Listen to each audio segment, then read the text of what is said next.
most importantly, what Big happened? time. What happened last time? It was mostly a fight, but obviously, It was mostly a it fight. was mostly a big fight. With the Leviathan at the bottom of the deep water lake, where you had to. The fight mechanics centered around his eyeballs opening and him casting like petrification out of his eyeballs, so you had to hit him in the eyes to make him close his eyes, because if you got petrified you would sink down to the bottom. If you sank down to the bottom you could get ripped apart by his tentacles down there, so at the same time you were fighting his crazy tentacle arms and stuff, and he cast Tidal Wave and blah blah blah, la la la. You know, it is a boss fight. Unfortunately, at the end of it, Ito saved Venta Black. Ito did save Venta after Venta went down.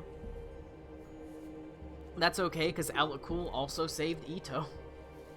Seriously, that fucking Kraken hated Venta.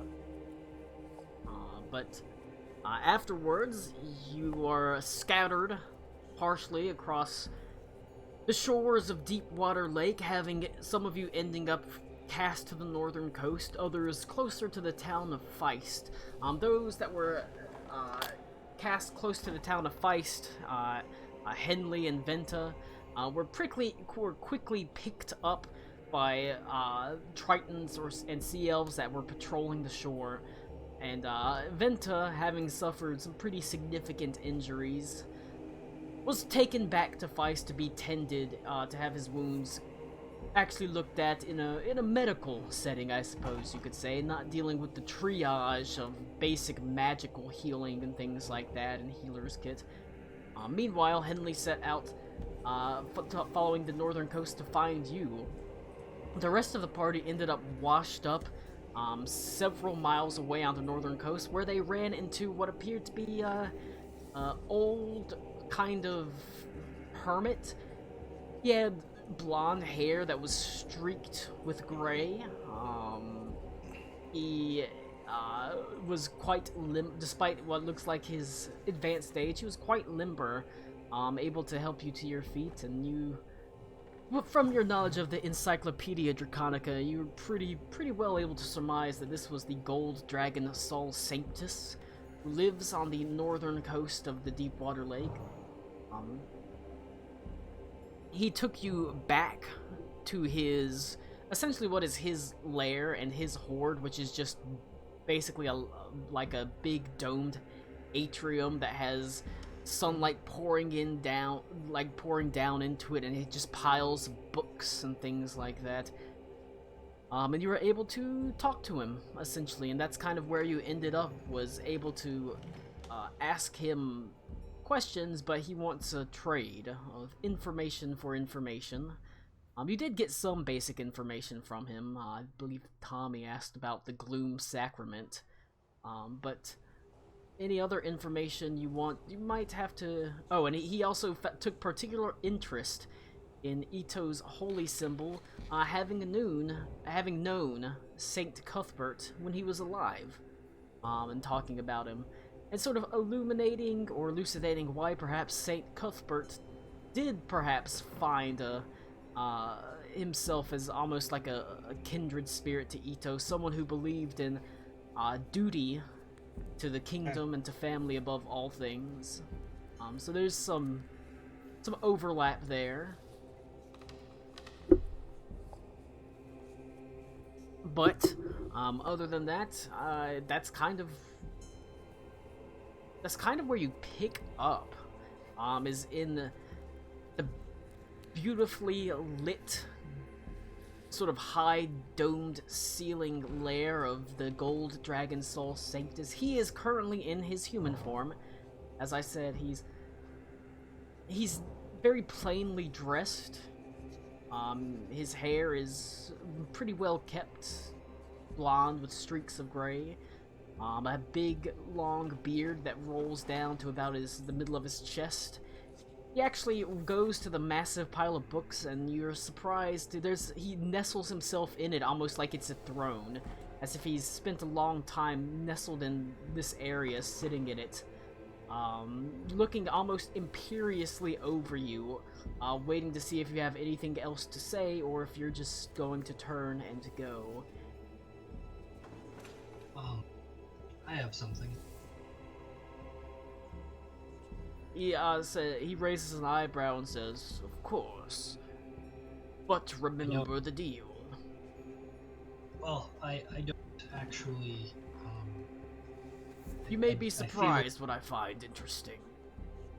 I feel I've already gotten quite a lot out of you, sir, and I think that you've helped me in many ways. But I feel disingenuous having this in my possession and not at least bringing it to your attention. And I will show him, in fact, I will hand him the Dragon's Eye Starscope. Not with, like, here you go, take it, it's yours, but so that he can fiddle with it and observe.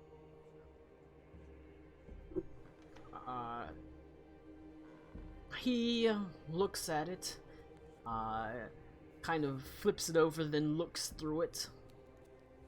You can see, whenever he looks through it, he sort of closes his eyes a little bit as he says, "Oof, that is disorienting. I imagine it's like, someone who's wearing glasses looking through another pair of glasses. What would you like to know about this?"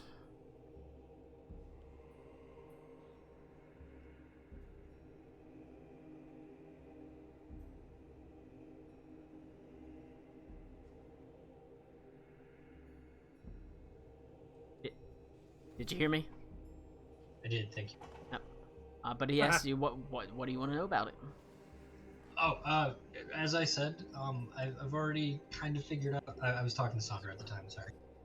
I've already kind of wrapped my head around it, but having such a trinket that at least I find fascinating in your home and not sharing it with you would feel rude.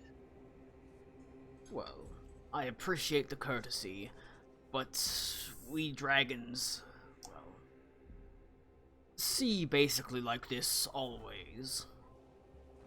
We see the threads and strands of time. I can see right now, every one of you, morphing, changing, growing old, dying, growing young. I see 12 faces, 100 faces, ancestors, heirs. I see it all.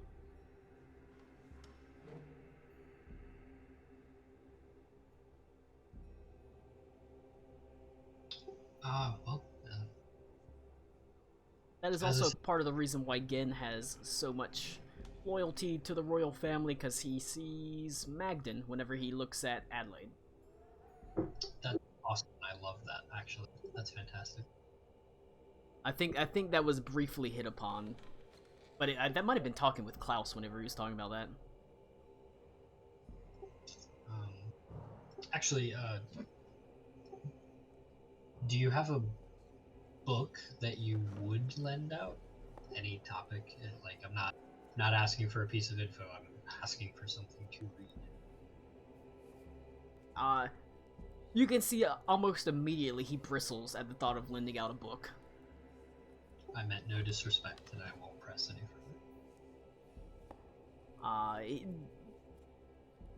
He at the end of the day, he is a dragon. This is his dragon's horde. No, of course.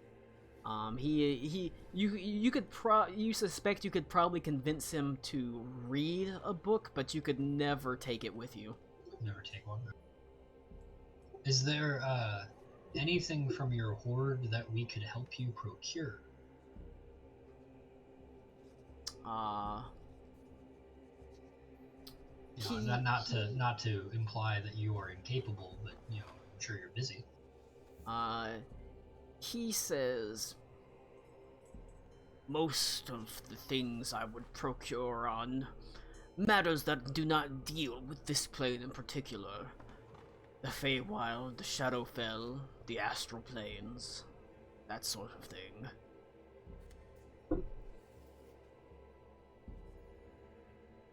Okay. Cool. If we come across, I'll remember to bring you something if we happen across. That's me. Alright. I want everybody to roll a perception check. Ew. Except Karakwa. Karakwa's unfortunately not Oh, there. no. Nick is not at his desk. That's okay. Wonderful. I'm just taking That whoever's one's- got Well- the highest. And if he's not there, then he's... 23. Right. You're sort of... It's a kind of an awe-inspiring sight, looking at the light streaming into this... Basically what's is a library. All this gathered knowledge. More knowledge here than anywhere else except maybe Weissenberg, maybe Prost. And as... After this moment of awe passes, you kind of all scan the room. Aruna's gone.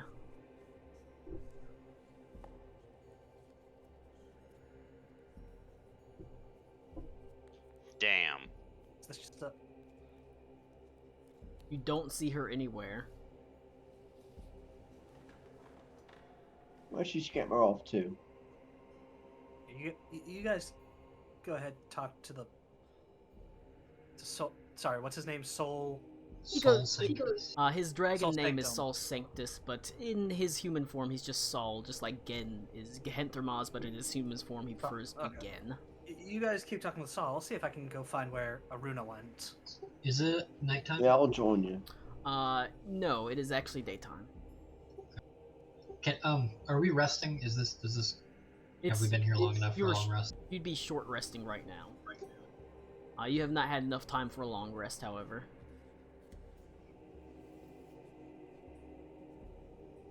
You are under the protection of a gold dragon, so likely you could pull off a long rest, but you haven't taken one yet. We had done it at some point because apparently I've. That's Or maybe that was the. I think level it up gives that- us. I that think it gives reset us a long my- rest and a level up. it's the level up. Yep, Oh shit! okay. What level are we now? Just to confirm. 13. 13. We are 13. Okay, so I already did. Yeah, because I was like, wait, why do I have all my hit points back again? It's the level up. It was has reset everything. And I pulled all your stats over from D&D Beyond and stuff.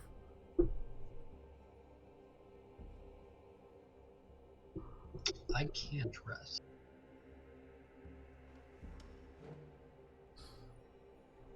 Oh, there it is. While you're thinking about what you want to do, Nope. Okay, I clicked short rest, but fine. Karakwa, your Brava. time in the capital of Weissenberg has been productive. Okay. You've spoken at length with Gen, told him everything that you know about the Battle of Krutz Castle, the current state of affairs in Prost. I don't know if you read what I sent you.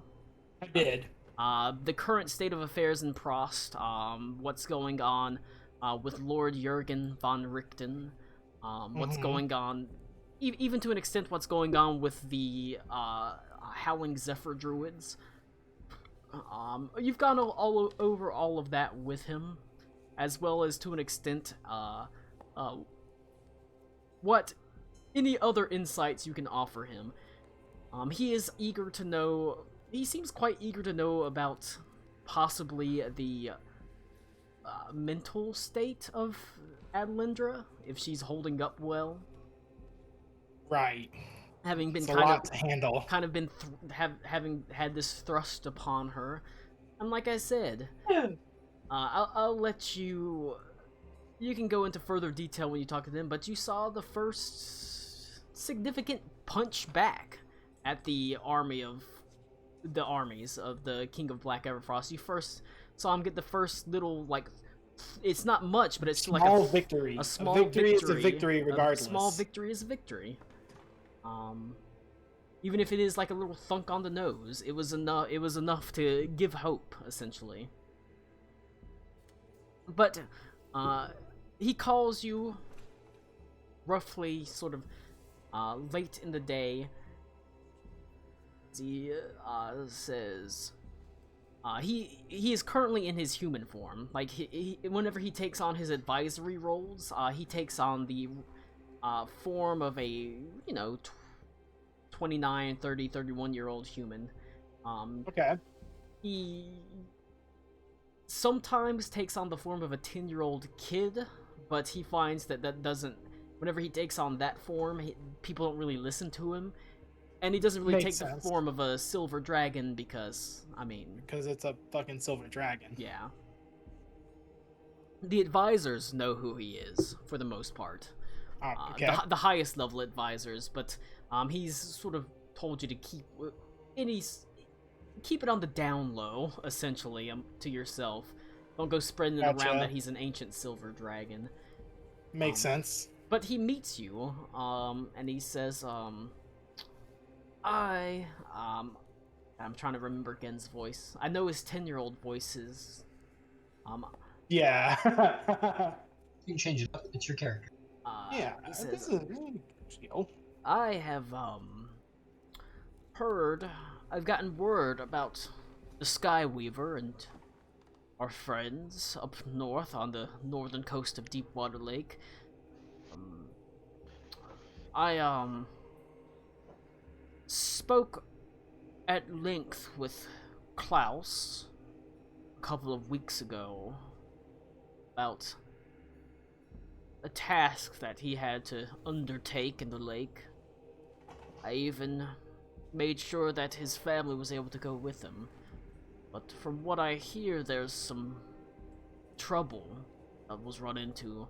Apparently a couple of recruits came up on shore talking about, well, an attack. Some being raised into undeath. I thought it might be best that I go up there, and I figure if they're up there, you might want to reunite with them. It seems wise. If there are more attacks, brazen attacks such as that, we probably should do what we can to repel them. I think protect the people. Nods his head. I think I must have some words with Klaus. Does Karaka know what happened with Klaus? Was he there for all that bullshit? No. You would No, that happened in the capital. You would have arrived after that happened. Cool. That's all great things. I don't know. Where's Klaus? Dead. Asterisk. Yeah. Dead, kind of? I don't know if Karak would know the extent of Klaus's and Gen's relationship, but I didn't know there was a relationship there. There's something there. There's a freaking love triangle between an undead wraith man, a fucking vampire, and an ancient silver dragon. Start writing Twilight fan fiction. I'll get Laura on it right now. Don't worry. But I mean, hey, you can make millions off of it. Just the look on Gen's face tells you he's probably not happy with Klaus right now. It's not the way he would have wanted things to go.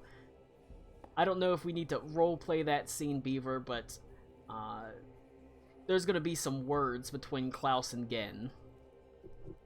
Because he would not approve of you having killed troops and raised them into undeath. Because you, no doubt, Klaus wouldn't tell him the exact extent of what he was doing. But But now Gen does know what he was going down there for, though, right? He knew what you were going down there for. He did not know the extent that you would you would take the lengths I'd go. Okay, yeah. He did not know the lengths you would take to go get it. He might not have even known 100% for sure what it was, but he would have known you needed it. He would have, honestly, if you said, "Hey, babe, I need to go get this," he probably been like, "All right." kissed you on the cheek and let you go. Okay, I thought y'all were kind of kidding about like this love triangle thing. Is No, it's real. No, it's Okay. Klaus and Gen are both like super gay. okay, cool. It's fine, I guess. Klaus Gen is for an Concerned. ancient silver dragon. Gen is very vulnerable. Is he also horny? I mean, it's been a long time. He's been a 10-year-old boy in the body of a 10-year-old boy for a long time. Stop right now. Yeah, I feel like that's a slope that I don't want to That's not- venture close to. You don't want to go down that. All right. But he says, Everyone here is a coward. yeah, it's Colin true. realizes he's recording. I mean, I haven't said anything weird Mm. besides the ancient silver dragon, vampire, undead man love triangle. We could write You just said something super weird. we could write a It's okay. CW Gen's show. a 9,000-year-old dragon. It's He's alright. He's not 9,000. He's just very old. Look, he's like 9,000 years old in a 10-year-old body. Okay, they do it all the time in manga. It's true. Oh yeah. He went into a hot spring and came out as a woman. It's standard affair. Just pointing out. Okay, that it's okay, a- that That- makes sense now. Is that Ranma 1/2? Yes. Okay. All right, but he says, I think it would be I have to go speak to Klaus, but I'm heading up in that direction if you want to join me. Of course. And of course, you know, we're not, flying up there. I hope you have a strong stomach. I can fucking fly if I really wanted to. I could just No, turn into a fucking bird. It would be, you flying as a bird would still be months or several weeks of travel to the top That's of fair. the northern coast. He's going to teleport you up there. Oh, okay, cool. One of the nice perks of having a silver dragon on your side, even if he can't be there always, he can be there right now as he heads down to one of the large sort of towers that rise up from the palace grounds, the ones that are topped with these beautiful sort of minarets at the top, to one that has basically a teleportation circle on the bottom. It is on a level in the ambassador's tower, which is where the party stayed initially, but he steps into the circle with you there, and you can see he concentrates for a moment, and the runes begin to glow brightly and spin around as all of a sudden a wall of light shoots up around you, and you feel yourself yanked, essentially, almost like there's a cord that is attached to the middle of your chest, and you feel yourself pulled forward, almost losing your feet as the world swirls around you. White light turns to blackness and then appears once again in a burst of now sunlight as you land with a dull thud on the northern shore of the coast, just outside of Feist. You can see Feist itself is the most prominent feature of this town. There is out on the Deepwater Lake a structure that rises up. It almost looks like a shell. It's made of like alabaster. It looks white, and it rises up like a tower from the depths of the lake. And you can see there's all sorts of docks that extend out onto the lake, and you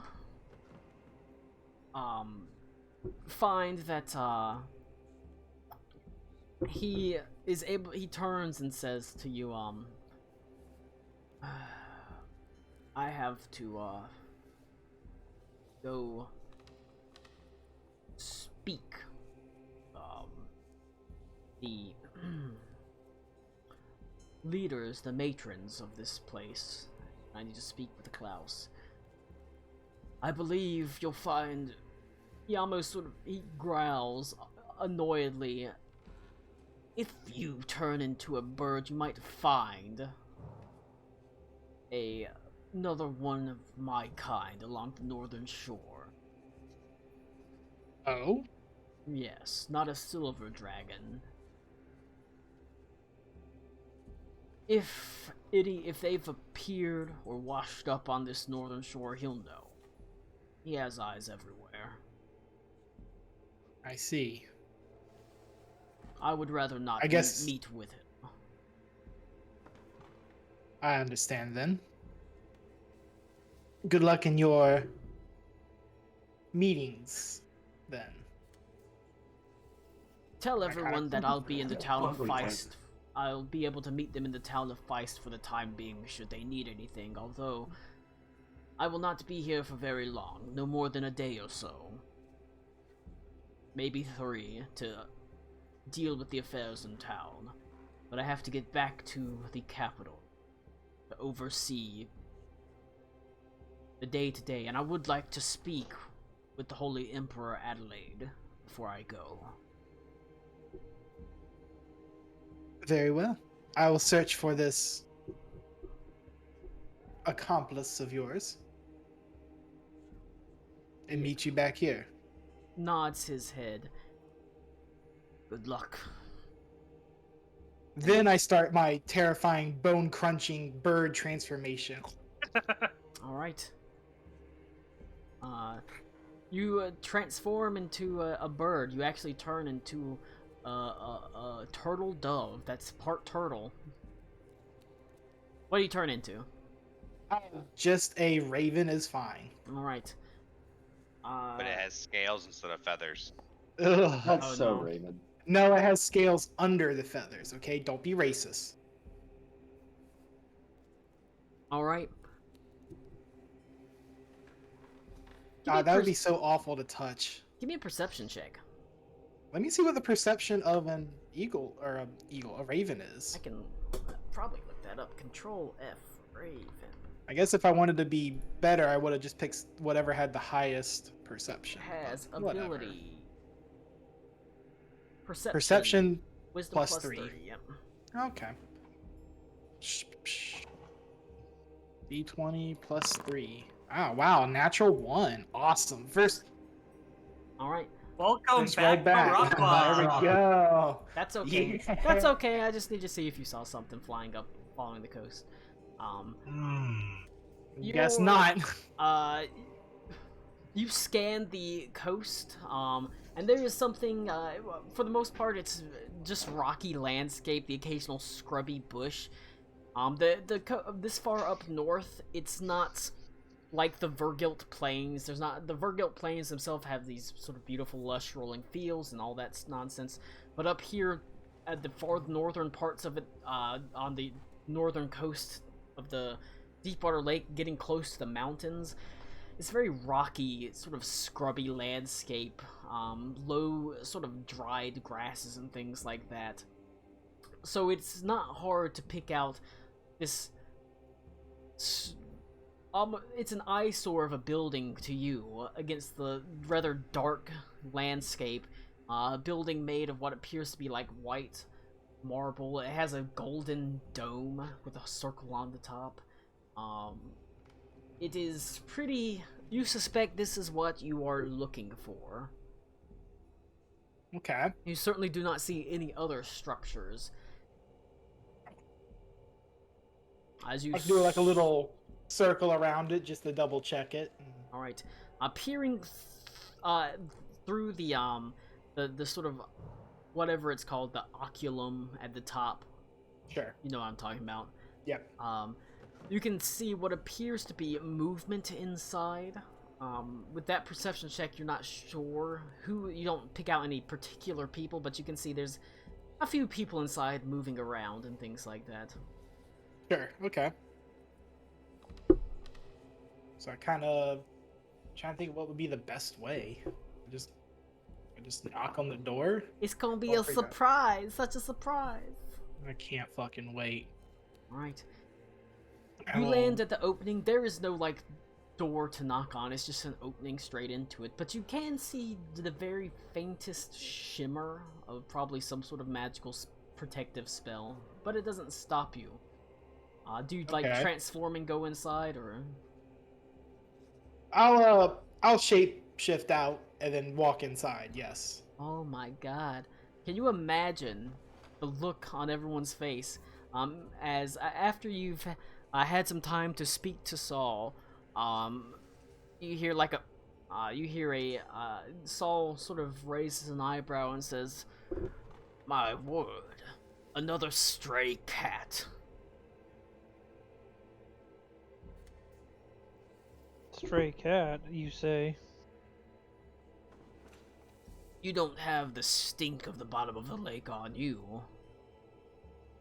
I'm not sure how to even reply to that, honestly. Oh my god, as you Just turn throw your around and name. see standing in the doorway, your ally Karakwa returned. However, changed in a way. He now has a long red cloak that wraps around him, and it actually seems to smolder, and you can see little embers that come up off of it. And his wildfire totem now has an eye that burns bright red, as if there's like a single eye that glows in it. Hmm. Neat. We have a very poor track record with eyes and things, so just Yeah. Understandable. I kind of got that from y'all. That's okay. Oh, look, it's the Eye of Karakwa. Literally, what's the worst that could happen? This one, he knows what it does and where he got it from, so that's a whole story, and he can go over it to you as he talks about what's happened with him. Karakwa has returned. Your ally.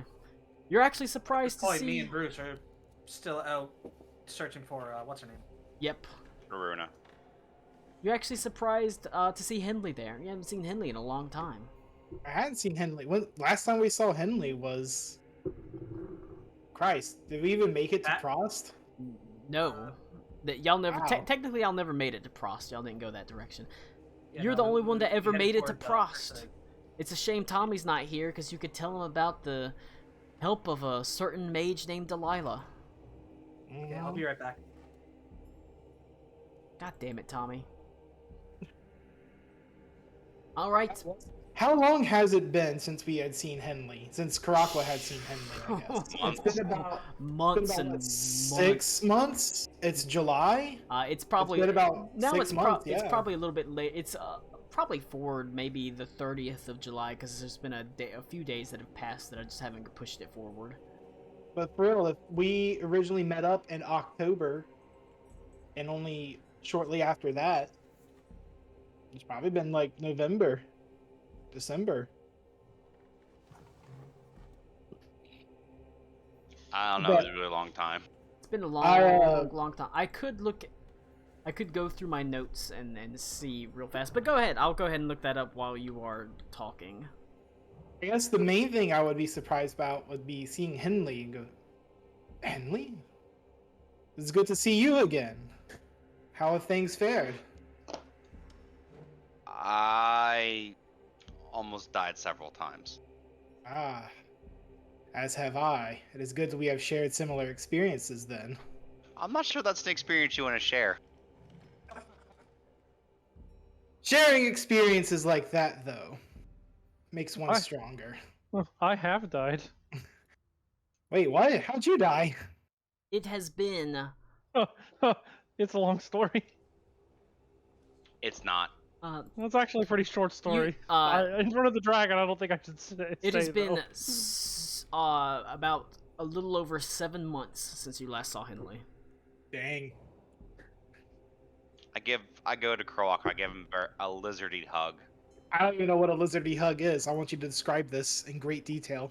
Well, it's Go on. I don't know. I hug you, but I also stick my tongue out, trying to taste the air around you or something. it's like a regular hug, just more scaly. Yeah. Proper responds back and crawls along your body, sticking to you. Come back to hearing There we go. he's trying to taste the air around you. Like a lizard. Apologies, I'm back. I hope Sandra heard all of that, Connor. No, I had the volume down. Connor, Damn. Karak was back. Hey, Karakwa. I'm seeing Henley for the first time. And Alakul's here. Are you seeing Henley for the first time? Yay! Not Not for the first time. in about 7 months. It's been a long time. I have been staying at the capital, helping there where I could. I'm glad to see you are all well. Is there any other new faces here? To Karakwa? Bruce. Bruce. Me and Bruce are off looking for Aruna. Yeah, But you're not here.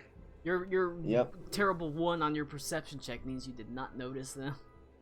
Great. You catch. You know, it's good. You're able to catch up with them, tell them about the things you've seen. You notice that, well, specifically, Abigail's not here with him. Yes. He's on his own. Well, Karak was here on his own. Oh, okay. She's probably not on her own. She has taken up Probably the not. mantle of the Zephyr Quintessence. She's leading her people as best she can now that Dillamond is actually dead. Actually dead. Yes, she's no longer Actually just waiting. fucking dead. Kinda? She's Druid shit. Yeah. Please. Cody.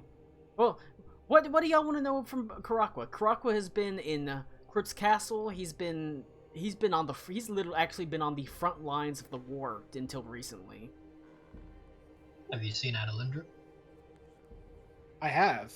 I can't remember if this got relayed to Ito or not, Colin, about her wounds. Yes, the curse wound. Yeah, it did get relayed. I got relayed to Ito. That's why I was asking. Okay. That was the last time I had seen her.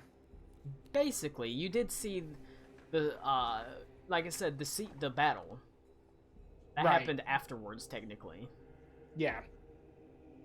But if you remember when I for that little thing I did, she had the thing on her face, and I was able to remove the curse from it. Yep.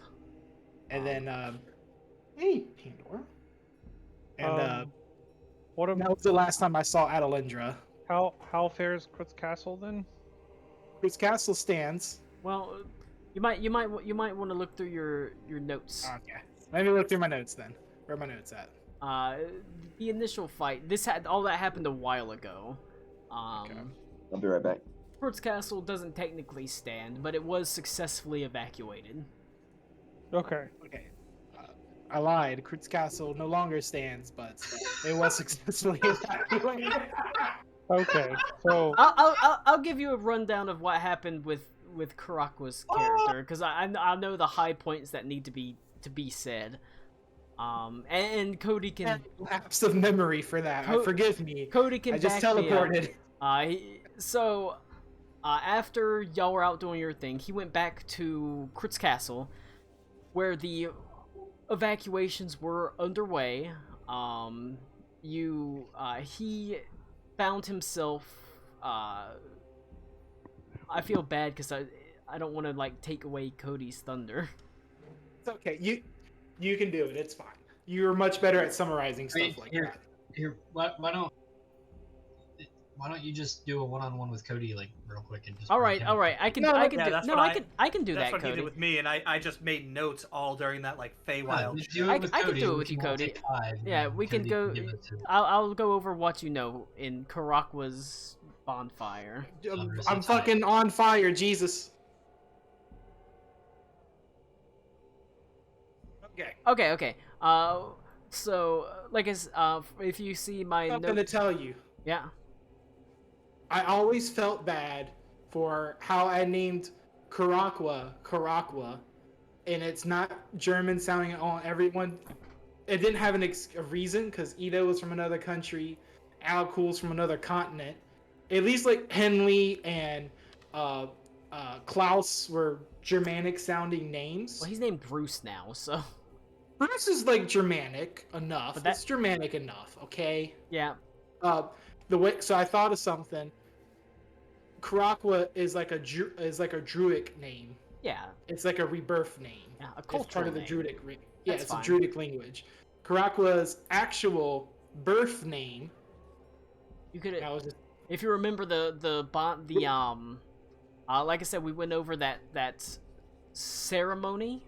mm-hmm. That with the embers and stuff like that, and the stuff in the fire.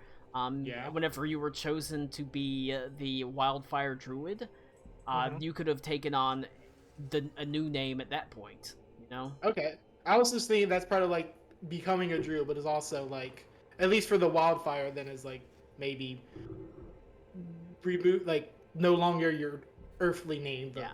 like, or your mortal name, but like a druidic name. You'll something that like that if you want Colin. if you want to That could be as Germanic sounding. if you want them to know that, that's something you can drop to no, them at some that point. would be a very personal thing. But if you ever wanted something like that to be used against Karakwa, there you go. Well, I imagine if you stick around, I will plan to have that come in at some point. So his birth name is actually Grun Colin.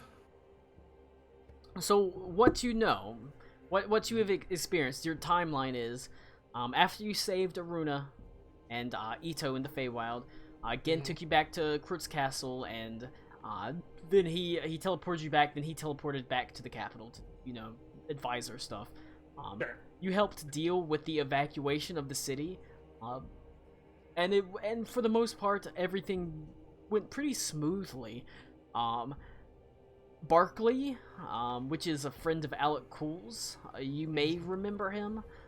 Is that the guard that was like really obsessed about Alakul? Like that was interested over the fact that he was a bug guy, but he wasn't like a stalker. Like they bought each other Christmas gifts and stuff. Yeah, but he was like the guard that was like, oh my god, I want to like study you and shit. Yeah, he was interested in him. But Karakwa got him like a really nice coat, and he got you the part of the Encyclopedia Draconica. Okay. He took up the mantle of a hussar, and he's been He was actually good for him. A pretty significant leader within the evacuation of the city, because he had worked up to a relatively high-ranking member within the guards of the town, and a lot of that was thanks to the really nice coat that Karakwa got him. Even though he was quite young, he's sort of like, look how well dressed I am. I'm clearly important. And he moved up. Dressed for success. He literally dressed for success, but he was also competent. But unfortunately, the King of Black Everfrost army caught up and would have overrun the town before it was completely evacuated. But that whole thing with, like I said, the terrain of Krut's castle is there is a hill, like a cliff that rises up, like a bluff that rises up off the ground, and so there's a part of the city that is at the bottom of this cliff, and there's part of the city that's up on the top of the cliff, and there's part that is on the top of the cliff is called Old Krutz. It was the original city. They got there and they started to go into into New Krutz, the part that was on the below the cliffs, like all that part. And you were watching this from up top because you were in Old Krutz, so you're on the cliffs overlooking it. But from up there, you also could see the Whispering Glade, which is where you met all the druids and stuff, and that's where Dillamond was. And you were able to see that Dillamond basically went to there's a large central tree in the Whispering Grove, and she basically poured all of herself into it, and that made all the roots from the nearby region basically form a huge... Basically, it cast Entangle across miles, essentially. I remember you mentioning that, yeah. That is not enough to really kill people, but it does... I mean, that bogs them down. Yeah. And meanwhile, in a relative, I guess you could call it a brilliant military maneuver, whether it is or not, I don't know, but Adlindra, while they were bogged down on, sort of in the town around the, like I said, it's hard for me to describe. So it's like a bluff, it's cliff, right? And it rises up on the ground. They were stuck on one side in the difficult terrain. She pulled the hussars around the far side and hit them from the back while they were still bogged down in this entangled terrain. Okay. And that cast them in disarray enough, and then afterwards they tried to chase her flaming hussars, and they weren't able to catch up with her. She just darted away, essentially, and that bought at least a couple of days for people to evacuate out of the city. And that was enough time to get everybody out. And even though they were close behind, they were still dealing with the difficult terrain, trying to follow them. Yeah, and also the Sapphire Horse monks have been folded into the hussars. Okay, makes sense. So that is the. I kind of wonder how they feel about that, though. That's a little strange. At the end of the day, they are, at the end of the day, citizens of the Stahlreich.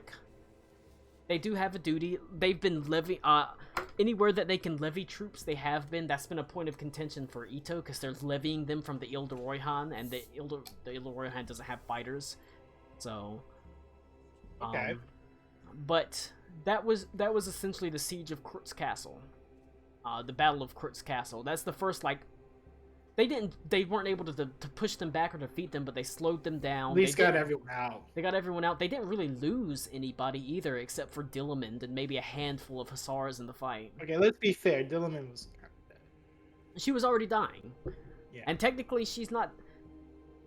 Dead. She's not dead. Tree. She's basically a tree. She Right. she looks like the gnarled roots are part in the tree, and you know she's dead, but she's still alive. But Right. Afterwards, the Whispering Grove is now called Dillamond's Stand. But that feels like something more for after the war. But Yeah, especially if there's already still enemy occupying it. but it makes sense because a stand is an area of trees, and obviously her last stand in there. So that's the point of that name. Yeah. But afterwards, during that time, Dillamond's gone. You had to say goodbye to Abigail. She needed to, even though you get the feeling she's not ready. But desperate times demand that you kind of have to step up even before you're ready. Maybe she comes up with a name too. Maybe a name is inherited to her. So she is retreating with the druids and the hunters that are and gathering like stragglers and things like that as she falls back.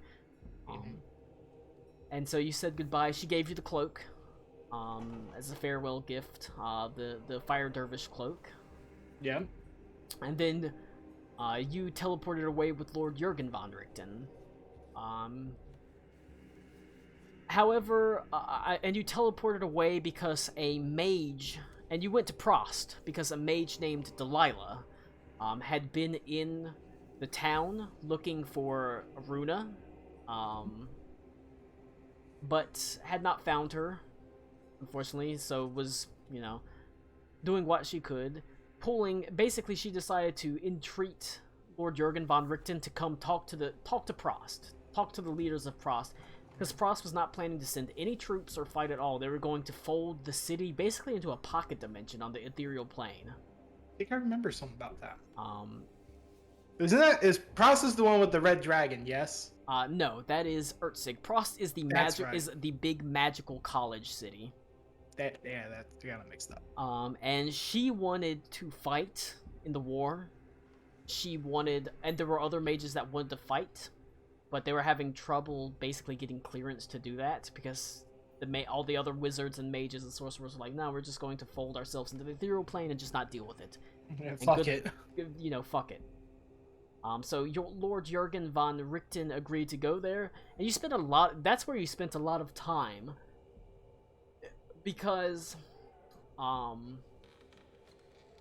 Redeemer was stationed out of Prost for a while. The Redeemer is Lord Jurgen von Richten's son. Yeah, I remember all that. So he had an office there, and you get the feeling that he kind of wanted to linger around because that was like the remnants of his son was still there. He was able to plead the case for her and convince the council to relent enough to allow battle mages to go out and fight, but they were pretty certain that they were going to fold themselves into a different plane to protect the city, which at the end of the day makes sense. They can't just move the city, but they can teleport it. They can pull it to a different plane. They can't just move it across the map, though, necessarily. But yeah, like I said, Lord von Richten, said for logistical purposes he wanted to stay in the city and plan things with the Council of Mages, but you were pretty sure it's because he wanted to go through the Redeemer's office. His son shit. Yeah.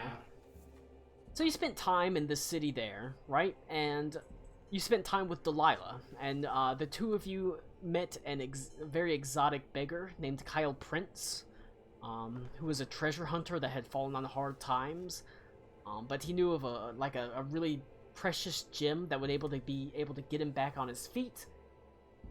You had to go into basically there was a bugbear chief. This was all stuff that I had planned for your backstory if you ever went to do it, but Sure. I kind of needed you to catch up on magic items and stuff like that. Yeah, that's cool. There was a bugbear chieftain named Fireheart that had basically had this this really incredible gem that had enhanced his strength and his speed and all that stuff. Well, he was like a warlock, essentially. He was a bugbear warlock.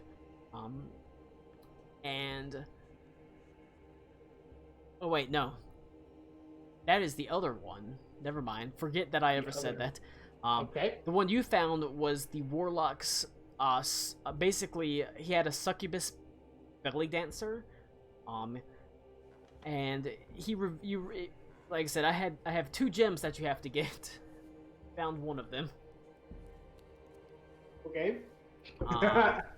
Kyle Prince revealed eventually that he was an old copper dragon named Kyprim, dedicated to hunting these gems down, called Blood Drops of Hasfidel, because whenever Hasfidel was killed, it was said that he basically, like, he was dying, he's bleeding out, and, like, his blood hit the ground, turned to rubies, crystallized to rubies. So they're powerful gems. That is the Blood Drops of Hasfidel. And it interacted with your totem. That's why one of your eyes is glowing, because you put it in one of the eye holes, and that gave you the one of my eyes or one of the totem's eyes? One of the totem's eyes. You scared me for a second. That gave you the feat, elemental fire adept. So you don't have to worry about taking that feat. It's given to you. So you bypass resistances and immunity. You don't have to worry about the Raiders of Black Everfrost. It was there for a reason. Like I said, I put it in for a reason. Right. And then you teleported to Weissenberg after everything was done with Lord Jurgen von Richten. He had seen what he wants to see. You met up with Gen, who was doing the day-to-day leadership because Adelaide's traveling with the Skyweaver because the party wants her to get, like, real-world experience. Sure. Because, like I said, you weren't there whenever they met Adelaide, but she is... I mean, she's spoiled. Whoa. She's a spoiled brat. Yeah, she's just a baby. She is. She's only 19, and she's, like, rich, and she's never had to leave the capital, and she's gotten everything she's ever wanted. And now, for the first time, she's suffering, like... having to do something. Yeah, she's being disappointed. She's being frustrated because she's tried to fight and has failed. She's tried to hunt. She failed. It's weird because she's actually... she's a good marksman. She's a good fighter, but she keeps rolling really shit. So she keeps failing, and it's frustrating her. A lot of pressure. Also... I have to pee really bad. I've been holding it. Give me just like 1 second, okay? All right, pee break. I also kind of sorry. have to pee too, so I'm gonna go pee. I'll see if I can pause this. All right, great. All right, I'm done peeing, but you said also something else. Yeah, it was just that, as I had to pee really bad. So. All right. That is what Klaus knows, and it's pretty convenient because that's what Karakwa knows. And it's pretty convenient because the stuff with the battle, and Barclay and Adelindra, the party would not have found out from anyone except Gen. At some point, Gen would have informed them, because obviously Gen knows, the state of battles that are going on and that sort of thing. But it's nice that they can hear it from Karakwa, because you now have more war experience than they do. You were at the front line. Yeah. While they were retreating, so, but that's all there is to know. It's a lot, right. But that was the stuff that was. So TLDR, what I can tell them is that we evacuated Kreutz Castle. Yep. There was extremely minimal casualties. Yes. Dilliman sacrificed herself for that. Yep. Adelaide has, taken over as Empress, I guess. I mean, she's not an emperor. She's just the leader of. Leader. She's the Zephyr quintessent. That is what she is at the end of the day. Adelaide. Right. Yeah, you, No, you were who's talking the about other- Adelindra. No. Adeline, thank you. Or Similar Abigail. name. Adelaide is the Holy Empress, but Abigail- she's always she's always Abigail's- been the Holy Empress. Yeah, Abigail is Holy- the druid. Yeah, Adelaide is the Holy Emperor, but Holy Emperor is a. It's important to remember, Holy Emperor is not a gendered title. Sure, but she's now having to rule, and it is tough. Yes. Having to actually rule. Yeah, but they know that because obviously Yeah. Adelaide is there with them. So. Sure. So I won't mention anything like that. I guess those are the main things. Mostly the evacuation of Kreutz Castle. Evacuation of success Kreutz of it. Castle. Success. Convincing Prost to not fold itself in. Prost. They might be interested in what happened to Abigail. You know, they might not. I'll tell them what That was your happened. backstory. Well, they know who Abigail Yeah, is. She's been but traveling with the party. They probably don't fucking care about her. Okay, fucking fine, whatever. But you also have your task at hand. There is the Crashing Tide Druids. That fight between basically brother and sister over who's going to be the Crashing Tide. That's a problem. And also the Staff of Four Seasons. And the Staff of Four Seasons. Powerful magical artifact. Very, very well could change the tide of a lot of things. Very well could change the tide of a lot of things. May very well be extremely important considering I guess you weren't there during the fucking whenever Alec Cool went to the realm of the Mantis Queen and he was given more visions. One of them was a staff that was blooming, since that would bloom and die. See that in the prophecy discussion. But you can talk All to these You can images. talk to Alec Cool about that. That was stuff Okay. that Alec Cool found out essentially whenever Okay. he went to the thing. But the point is the stuff you know. The important stuff you know is Kreutz Castle, Prost. Okay. Okay, that's all. And you said Adelindra was the one who convinced them to not fold into the ethereal plane? No, Lord Jurgen von Richten was the Von Richten himself did that. Yes, Adelindra did Convinced- not go with you to Prost. That's right. Okay, I was just trying to remember. There's a lot of different names. There's a lot of names because that's composed many months of history of the world. Yep. All right. But it's nice Let's to get have back you. in. It's nice to have you back, Cody. Yeah. Hey, maybe I'll play for more than 1 week. We'll see. We'll see. All right. Colin throwing his notes in the trash for the 5th time. It's like, damn it, the bugbear. All right. Yeah. Let's go. But you're gonna have to go. You have to deal with like, what's the name? Alice and her twin brother. Fucking damn Crashing Tide Druids. What's the name? No, I was like, what is in Final Fantasy 14? What's Alice and? Alice and I know who you're talking about. The fucking gay elf. Yeah, twins. I keep wanting to call them Adolphus. I'm gonna type in Final Fantasy 14 gay elf twins. Oh, yeah, got me a picture of them. The Liverall twins, Alphanod, yes, and Alice. and Alice. That is basically the Crashing Tide Druids. Do you want to name them Alphanod and Alice? No. I'll figure out. I don't know have their names yet. I'll figure it out whenever you actually get to them. I did name Karakwa. It did come from a Native American language based thing. If you like the idea that Druid names being kind of like a Native American, I think I took from Iroquois Okay. for Karakwa. Okay. If not, there's no. I mean, again, that could be maybe just like a wildfire thing. Or it could be they have native names but different tribe. You know. Okay. I'll look up again. That was Mohawk. Okay. Karakwa means sun in Mohawk, or Okay. the sun's fire, or something like that. So. Okay. eh. Yeah. But sure. But we'll deal with that. You know, that's a lot of the problem, extra work the problem for is, something that doesn't really matter. No, I don't mind doing stuff like that. I put in the fucking work. That's fair. But the problem is I don't know where they're gonna head to next. It might be on Karakwa to convince them. Maybe this is where we need to go. Maybe this is where we need to go because they've got directions that they kind of feel like they need to go, but it's pulling them all over the place, and that's kind of the point. Is I want them to feel like scattered about where the fuck they're supposed to go. hey guys, I know I've not been here with y'all for a while, but we really need to go see this thing. All right. I'm not biased. I'm not biased whatsoever. But I mean, it would be nice to have a powerful magical weapon. The magical weapon they just got went to Klaus, so it's not actually in the party.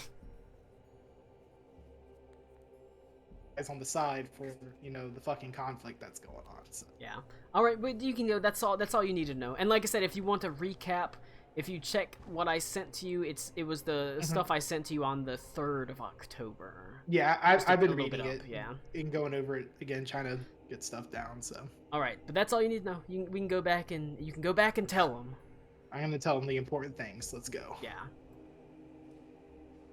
Bad. It's 10 years too late. You're 10 years too late, and your fucking teeth are 10 too numerous. Yeah, it's got like a 70% of Rotten Tomatoes. Like it can't be a bad show. You need to have less teeth. Well, I mean, it's unlikely. I know exactly what I need to tell y'all. Okay, so Laura's talking about like movie night and stuff, and she wants to watch like horror movies with her friends that are coming over. I said, well, let's watch the Super Mario Brothers movie, and she said no. Some movies that's too scary. Well, I said, why not? She said it needs to be a spooky movie. I said, that is a spooky movie. Did you see the fucking Goombas? I love that movie. It's so That awful. is a terrible movie. It's imagine awful. a better interview with Chris Pratt. You get to judge no movie because you've seen all like 10 total. It's you just one of those movies Lou, you saw Gladiator last month. Oh. All right. No, it's just damn. It's one of those movies Nick, its only redeeming quality is making fun of how bad it is. Shut the fuck up when grown folks is talking. Lou, have you ever seen Moulin Rouge? No. Guaranteed no. What the fuck would Lou have ever watched? Every time Have you ever seen Chicago? Every time I see Nicole Kidman in Moulin Rouge, it's like my heart skips a beat because she's the most beautiful person in the world, basically. And she really ain't anymore. The most beautiful person in the world is the person reading this message. All right, what do you have to? What does Karakwa have to say? What does Karakwa have to say? Cody, we've been over what you need to know. Oh, sorry, we're skipping D&D and we're going straight to Lou hasn't seen shit. Oh, I got new glasses. Do you like my new glasses? Hold on, I don't see them. Let me go to my Discord. Can you see better with your glasses? Your glasses. Cody, they look very formal, like very professional. Wow. They go good with my Titty Show Levi shirt. I want to know how the glasses are gonna look when his beard's back. Yeah, we'll see. So right now he looks like he's about 18. What we really need to do is see what's more reflective, his glasses or his bald spot. That's not nice. That's his bald. I went to the beach with. Holy shit! Is that famed actor Eric Stone Street? I went to the beach with There we go. And he went in the water first, and I saw the fucking sunlight reflect off of his wet ass ball. Shut up, Connor. Shut Shut up, Connor. It's the Karakwa's exposition hour. Colin's whole head is a bald spot. Not true. My hair. The funniest thing I remember from that is me and Connor sitting on the beach, and my wife and your wife were out there, and we're just like, damn, them butts. And we're just standing there like. All right. And then we got within 5 feet of a shark. It is the Karakwa exposition hour. Karakwa, expose. Expose yourself. Please. All right. Look at those nipples. They're no Mason pepperoni nipples, but they'll do. All right. Yeah, well, you're just jealous because mine are bigger. Luckily, this is a talkie session, so I don't have to run any combat. So. I don't want to know how big your nipples are. You attacked the gold dragon. Guess how that's going to end? Lou's kids are like 90% areola. Ew. All right. But all right. Let's go. Let's get on task, children. If you look up at the board, we spent. Okay, I can actually pull out the kindergarten teacher voice if you want. I will. Don't make me. Yeah, Cody can beat actual children. I will turn this fucking Discord around. If we don't do a good job, Cody's never gonna come back, and we'll never have Karakwa again. True. Good. Can Max make that threat? All right.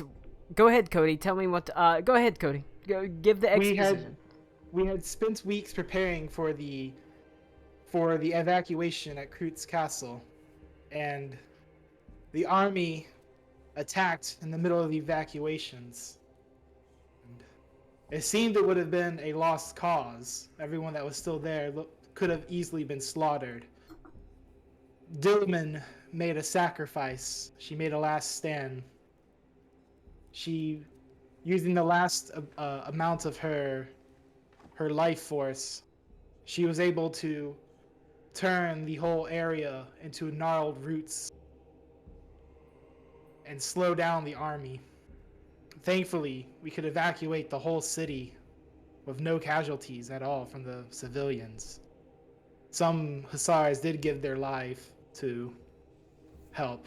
He makes it sound less badass than it was. It was pretty badass. What about Dilliman did. She still lives on now. She is a large oak tree in the middle of the city. I'm sorry. She is a large oak tree? She used the last of her life force to cast a large spell, and with it, turned into a tree and gnarled the area for the enemy. Gnarled roots and vines. Just random druid shit. Barkley. What about who? Barkley, not Branson. Yeah. He made it out too. Barkley is actually doing well. Who's Barkley again? My buddy. Barkley, to expand more, Barkley is doing very well. He joined the Hussars and helped oversee the evacuation. Hell yeah. What about our Triton or Sea Elf friend? That happened in Urtzig, so... He was dead. Yeah, that's somewhere else. Okay, Yeah, sorry. Barkley. Whose pauldron? That was the pauldron we took. What you No, I know that. I couldn't remember where. I imagine what Ito would ask about would be Adlindra, obviously. I did. But since he asked about Barkley, Alakul, this should make you happy to know. The clothes that you had given Barkley were part of the reason why he's now the Hussars. Gave him the confidence he needed to be where he needed to be in a position in the Hussars. Well, Made him seem more orderly and professional. You did. You helped him a lot. After we evacuated from Kreutz Castle, we sent word to Prost to see if they would help. Prost was it a big fat no? It's a bigger no than you can imagine. I can imagine a pretty big no, Karakwa. Could you imagine folding the entire city into the ethereal plane? Yeah, figures. Damn. Just running away. Lord von Richter himself went there and pleaded for them to stay and was able to convince them. Thankfully. True. Did not go... for the most part, they still folded in the city, but they're allowing their battle mages to actually fight. So at least while the city and most of the civilians are now gone, there's still a contingent left behind to aid in battle. They do have a leader. So, that leader is the very mage that went to go fetch Lord von Richten, a lovely mage named Delilah. Hey there, Delilah. I was gonna make the joke, but yeah. Yeah. More like Aruna's Delilah, the one that we met all the way up in Festenplatz. The girlfriend that was helping us like teleport and shit. Yep. Okay, I was gonna ask about her. I wasn't sure if she was Urtzig or Kreutz. She's Prost, yes. She's in Prost, okay. She's Prost. She was she's the catalyst that went to Lord von Richten and said, hey, they're just planning to fold into the city. And I'm trying to convince them to let at least some battle mages fight, but they want all the mages confined to the city in case they need defense. It's a whole thing. You don't need to know about it because that's background stuff that y'all wouldn't know that was going on. Obviously, just checking. Lord von Richten of Prost is Lord von related, Richten of Kreutz Castle is the father of the Redeemer. Right. So, but he still is a high-ranking, important official. So he went, and he is, more importantly, the overseer, basically the lord over the entire portion of the Vergilt Plains and the Grunwald Forest. So he's the head honcho, or basically answering directly to the Holy Emperor. Got it. Okay. But that includes Prost is under him, so he went to Prost to argue the case of why they need to have their battle mages out and fighting and not just pull everybody into the ethereal plane. But that's some real BM right there. Karakwa also spent a lot of time in Prost, like several weeks in Prost. So, and another small bit of news: Abigail now leads the Zephyr Quintessence. Well, that didn't take long. The Howling Zephyr. Well, the Howling Zephyrs. She is the Zephyr Quintessence, since Dillamond has passed on. I can't think of any. She is not here with me. She is learning to lead and learning to... I mean, she transformed into an air elemental that had bronze and steel armor. That's pretty fucking cool. It's pretty fucking great. She's incredible at transforming absolute shit at the magic casting. Well, you know, that's why she's the Circle of Moon instead of Circle of Land.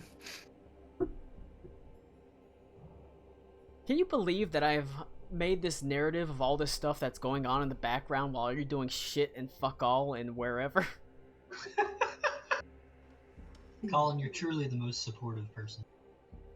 But, I mean, he's hit the most important points.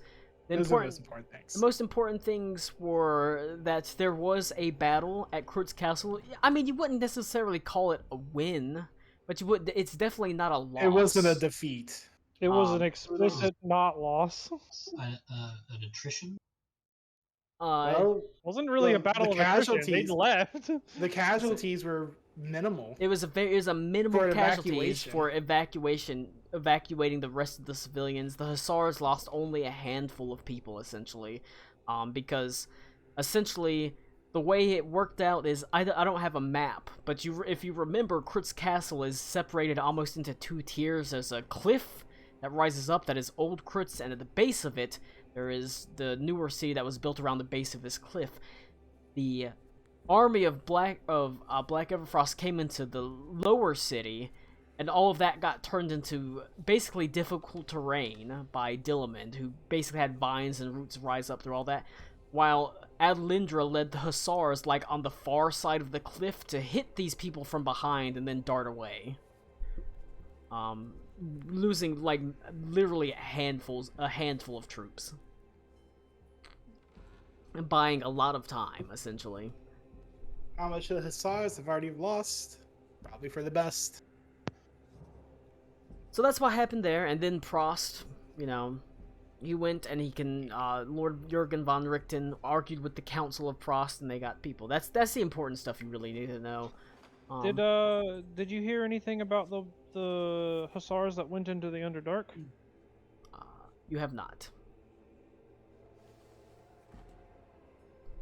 Unfortunately, no. That's unfortunate. But, I mean, I don't want to say no news is good news, but we haven't heard pleas for help either, other than that they're getting absolutely destroyed, right? How would you hear pleas for help from them? We can't hear anything from them, that's the issue. They didn't have anybody to speak with us. Alright. Yeah, actually, we're still in Salt Sanctus's house, right? Yes. He's still waiting for you to ask him any questions, otherwise you're free to go. Gen, you do learn from Karakwa that Gen is actually at Feist right now. And is planning to meet with the Holy Emperor. And to find Klaus. And to find Klaus. He is not happy with Klaus. Well, where's Feist? I mean, he kind of earned it. Feist is where you just came from. Oh, right, on the other side of the lake. Okay. Yeah, it's not even on the other side of the lake. You just got washed up like farther down the coast. So, Soul Sanctus, about the prophecy that I mentioned, I was granted a vision by the Mantis Queen of what I now know was She is a the god future that is the- only vaguely known to me. well, she gives my people visions as they come of age, uh, in a ritual that sends us out into the world to accomplish something. And mine was I saw a sea of ice, which I now know where it is because I've been, um, and then flying over a sea of ice on the back of a silver dragon with 6 figures, each holding a different weapon. And then all of a sudden, that sea of ice coming forth and consuming the dragon and pulling it underneath. Hmm. A dire prophecy indeed. Yeah, yeah. I've never had reason, as far as I can tell, to doubt these things, although they're mostly... all prophecy is generally obscured.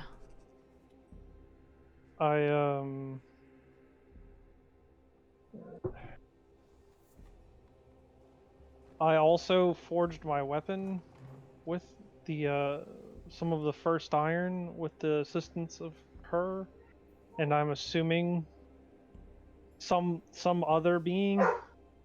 Um, and in doing so, I'm actually able to commune with the Mantis Queen, and have actually me and uh, was it Ito at the time, or was it It was was Zara Connor? Aldin.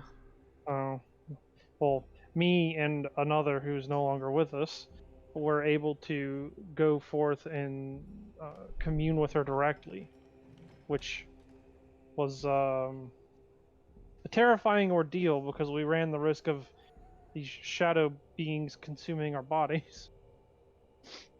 Um, the web of fate is not stacked in our favor, from what I gather. Seems like that is often the case. And yet, the fact that she's telling you anything means that she has hope. Otherwise, That's she true. probably would not bother.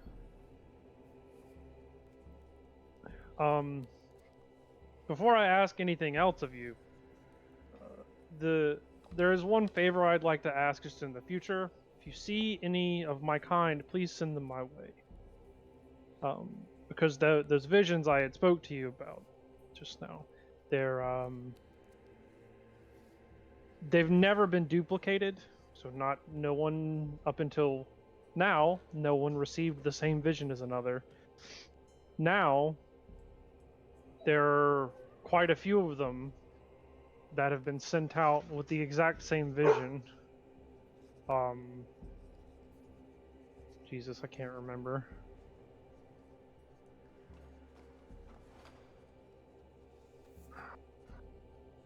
They saying things. Because Tommy wrote it down, he's not fucking here. And it sucks because Tommy had questions he wanted to ask Saul Sanctus, but God damn it.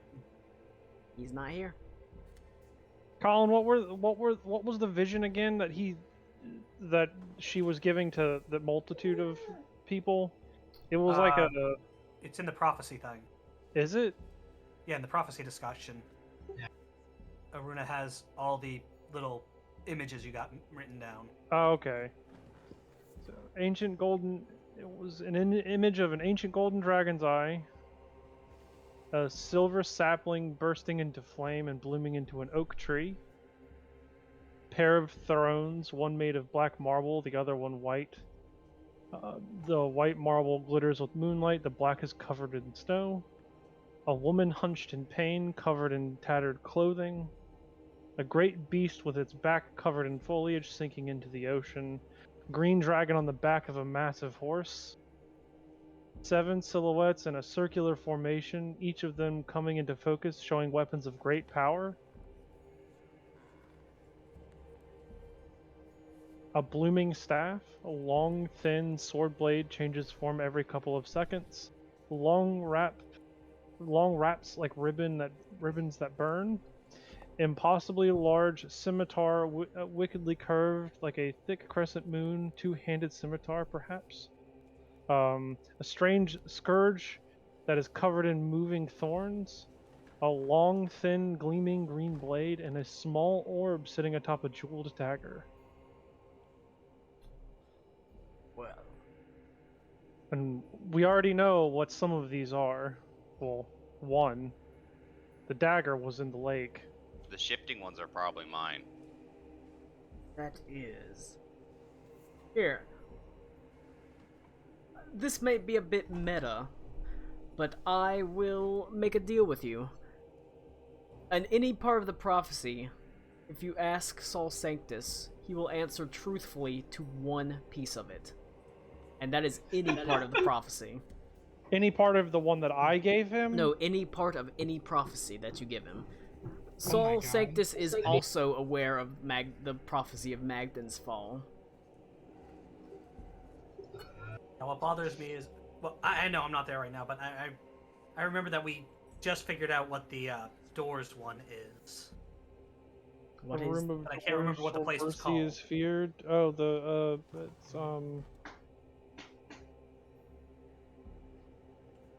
Oh god damn it! I think as a party you've earned a truthful answer from the wizened gold dragon. Let's see. If you can offer him interesting information in return, it's a quid pro quo. Well, he did say he's not very well versed in the things going on. Like I said, it's around. a little bit metagamey, but I also think it's interesting. Okay, well, with the information I've just given him and dumped on him about my own prophecy, That is interesting information to him. This is not stuff he would know, obviously.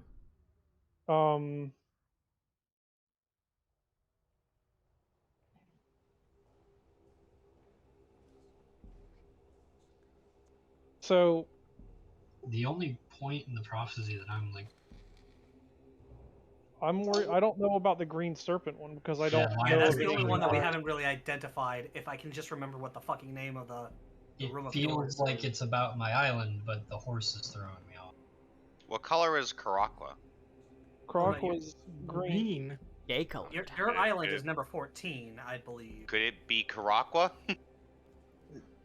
It's a serpent for the Yeah, first but part, and then in my he- thing, it's a green. It specifies green dragon. Sorry, I know I should be Okay, shutting never up, mind. but Yeah. it's just So I'm just saying that he's a lizard. That those could all Oh, be wait. wording for him. well, those No. lines we're pretty sure refer to places. For what's her name is a blue dragon. The Gilded Ears fucking me up too. Unless there's another dragon on the council that we're not aware of. If we could ask for clarity, I would ask for 13. That's my vote. okay, so I know the dragon. Somebody needs to write this answer down for Tommy's sake. The green dragon Jinlong. Are they still around? Is that your question? That is this well, I'm- he says I'm asking him about that line basically. I want to know about the green dragon slash the green serpent wrapped tightly around a horse's neck slash the green dragon riding a giant horse. I want to know about that, and the only one that I know of, I pull out the encyclopedia and I show him Jinlong, but it doesn't really say a lot about Jinlong. is that the one you're going with? Yeah, that's the one I'm gonna go with. All right, is that in agreement with everyone? 13 is the one that's throwing me, so. Yeah. Let's go with 13. No, I want to know if it's a prophecy.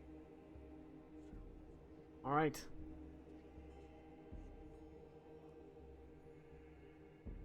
Jean Long, driven from this land before. Can you spell that? It's Jin Long. Long. It's in the Encyclopedia Draconica, which you is do have in in your the journals. role playing. Driven across by supposedly Von Rich, the dragon that the Von Richten line claims to be their forebearer. From what I remember, she was not slain, but instead she fled east.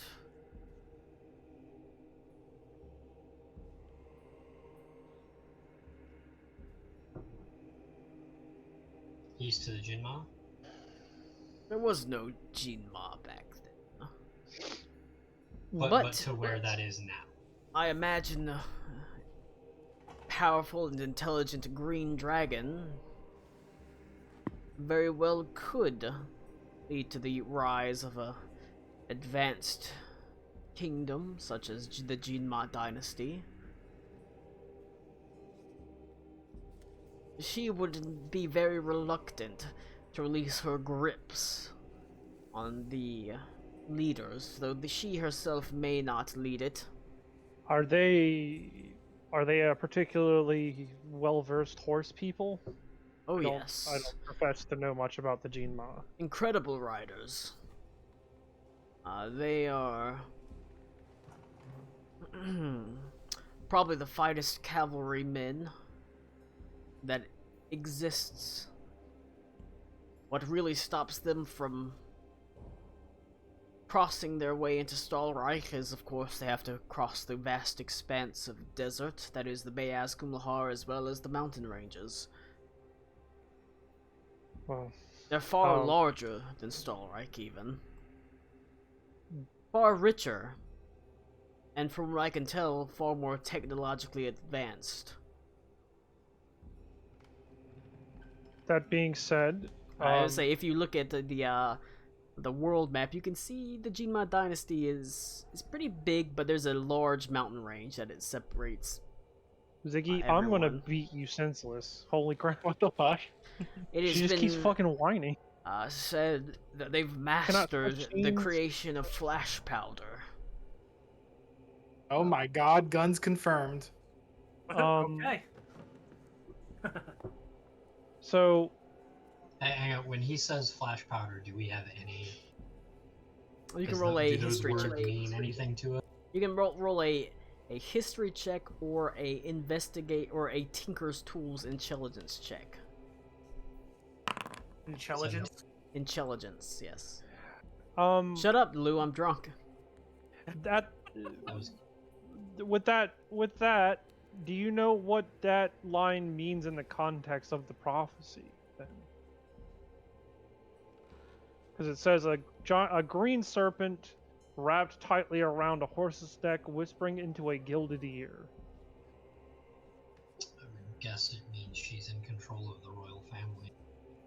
It has something to do Well, mostly the context of that in regards to the rest of the prophecy.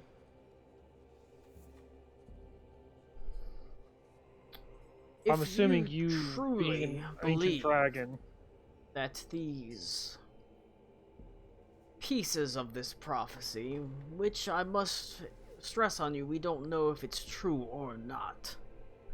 But if that's the case, and they point to different locations, I imagine one points to the Jinma dynasty, specifically to the dragon Jin Long and the royal family.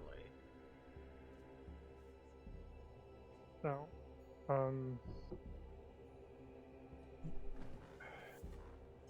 Sorry, I was talking to Sandra, I missed that. It points to the prophecy more than likely points to the royal family and specifically the dragon Jinlong. If you ever find a valuable weapon or item or a piece of armor, it would be in a dragon's hoard. Intent, nudge, nudge, wink, wink. Would Like I said, you're getting a truthful answer to one thing, and that was that. would she what is the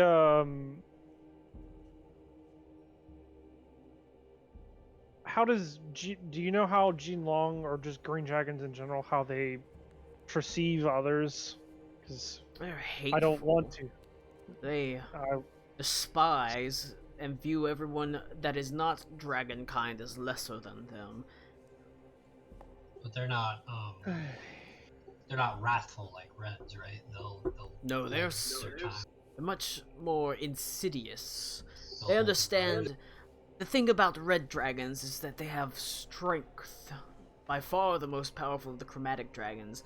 The lesser dragons, the green dragons especially, they know that they have to be Tricksy. smarter. They have to be Do dragons tricky. have a hierarchy? Generally, yes. But sorry, what I mean to say is, do they have a practiced hierarchy? Like if Bismarck shows up, is Jinlong going to default to him? Likely, because Would Bismarck Gen would be default to you? likely. Gold dragons are just stronger than silver dragons. Not But that is a known occurrence that they would most likely. there is a Yield. general pecking order. It's not like an implicit thing where they feel like compelled to do it. But they understand. An ancient silver dragon understands that in a straight out fight, it's not likely to be an ancient gold dragon because they're just a bit stronger. They're just biologically They're just superior. biologically stronger. Literally built different. They're built different. And I will say, you can, if you remember, Cody, Gen did not seem happy or did not want to deal or see Saul. Yes, that was true. He made a very big deal about how I should go instead. Do you know of anyone that's had contact with Jinlong? Oh God, no. It's been Not. long time since Is I've she heard your anything of age? her. I she imagine your she's age? a bit younger than myself. But marginally so. Not that She it is an matters ancient less. dragon, if that's what you're asking.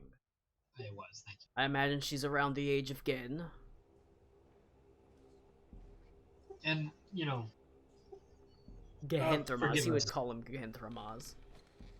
Forgive us, but our in comparison to you, our species are plagues on this planet. There's very few dragons. Is it safe to assume these ancient dragons that we've encountered tangentially or directly, you're all aware of one another? Are you familiar with Hasfidel's the Scourge and how this world came to be? Yes. There was a time where dragons were numerous. But over millennia, our kind has dwindled, so much so that we're no more than a handful of ancients and a smattering of younger dragons. We ancients are all familiar with each other. Even if it is in passing. On that point, if I may, what drives you to reproduce? Do you like fucking? No, I'm like, he is This right. gold There's dragon only up. there's only a few. Do you have do the colors have to match? Like, what is required for that to happen? Our biological imperative is a blessing from the gods themselves. If the Platinum Dragon wishes that we breed more and create more of our kind, then it will be so. Same for the Chromatic Dragons. Should Tiamat wish them to breed and continue on, they would. We do not have that imperative pushed upon us at this point. We were stewards, you understand. We ushered in the world of man, world of dwarves and elves, after Hasfidel's fall. And as you rise in prominence, so we wane. To little more than a handful that act as advisors. That's not what he's saying, Lou. He's saying that, like, there's no active reason for them to not be breeding. They're just not. Their imperative is given to them, essentially, it's a divine imperative. If Bahamut So it wants... is you being told. If Okay, okay. I thought he was being metaphorical. Well, in a way No. it is. If it's not like they talk to Bahamut, but Sure. They just get this feeling that they gotta go fuck. or they could fuck and just not be reproductive until Bahamut wants to be. But they are stewards. They were supposed to usher in this war after Hospital's fall. And there were lots of dragons. They were ushering in the world of men and dwarves and elves and all the other. So you effectively allowed us humanoids to rise up by ceasing your own species. That is what the gods demanded. Uh, I drank all my pumpkin beers. Now I have to drink Yinglings. is there Oh anything? no, not the pumpkin beer. Colin needs more seasonal beer. Eh? Fuck you, Connor. Okay.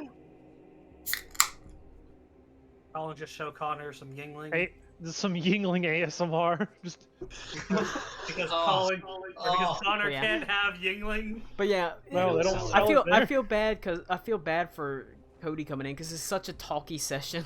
It's okay. I'm kind of, just catching up and everything, so. I apologize for my impropriety. He said, Shut the he looks fuck at you, up, Connor. Don't he- ever say impropriety ever again. But no, I mean that's not something he feel.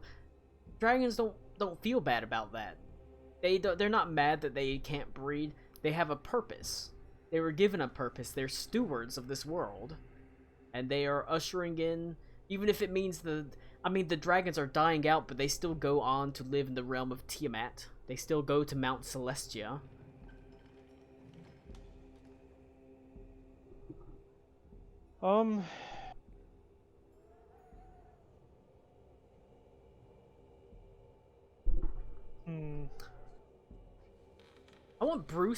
I want Bruce and fucking Reed to give me a perception check.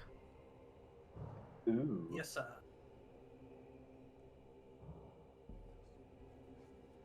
That's shit. That's 19. You disappear out front and you begin looking around for where Aruna disappeared to. And you find it's very difficult searching. Like I said, the landscape doesn't really lend itself to good tracking. The beaches are not like sandy beaches. You're on the shore of like a large lake, but they're like stony, pebbly sort of beaches, essentially. They're like Great Lakes beaches. They're not really sandy. And the landscape itself is not muddy. It's mostly stony and sort of rough. But, Bruce, after about an hour or two of searching, you come across a footprint. But it's not like any footprint you've ever seen. It's roughly 10 feet long. It has Tommy. what appears to be 3 4 toes and a single back toe, like sort of, basically Like a chicken. like a chicken's. Yeah, like a giant Oh chicken. no! Yep. Oh no! Not again! And you find 3 of those footsteps and then they are gone. Last time I damn it, saw the Tommy. footsteps, Wait, did Her someone cast and- enlarge on Grop? her and Ito disappeared for. Somebody better How not long have was it? casted it large on Grob. How long were they gone in the Ito Feywild? has A no while. Ugh. So you're telling me there's no way of getting her back? Wherever she's gone, she's gone. Well, not that I know of. I mean, they came back eventually, but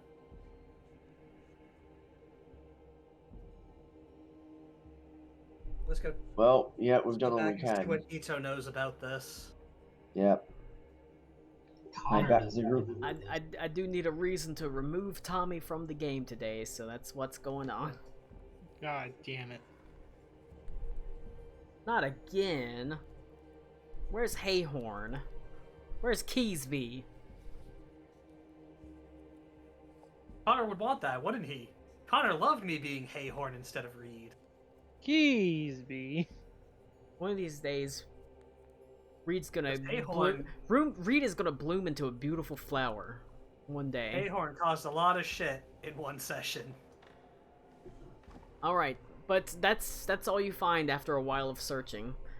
Just 3 massive chicken footprints, indented in the basically in the rocky landscape. Okay, sorry, I forgot about the Baba Yaga. Okay. Yeah. It was the I Baba. remember. Yeah, because that was. Yeah. You forgot about the Baba You Yaga. Unibar. forgot about the Baba Me and Yaga. Aruna left, and then you and Aruna vanished. Yeah, into no, the but fucking I Haywire. witnessed our leaving. I didn't witness the chicken footprint. Yeah. No, that was me and Aruna that witnessed that. It's okay. I will. I can use that. I was planning on this being pushed down a little bit longer into Tommy's storyline, but I can go ahead and move it up to now, and I'll talk to him about it. Because Alright. the most important thing is he learned about the War of the Cunning. That's all I needed him to learn about. All right. You return back to Saul Sanctus's abode. Find that the party is asking him questions. If Bruce or Reed has anything they want to ask, they can. Otherwise, maybe about it might be about time you can take a long rest and head back to Feist, or you can Well, head back to Feist and take a long rest.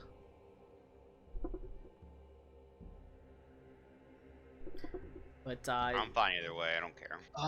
Did we ask Soul Sanctus if there's anything he could do to help us with the Underdark situation?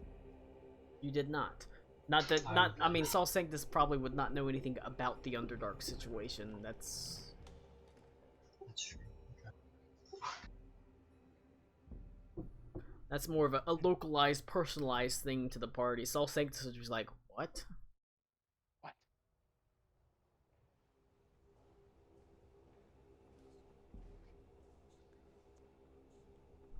Actually, I do. Does his fee come into play with just a question about himself?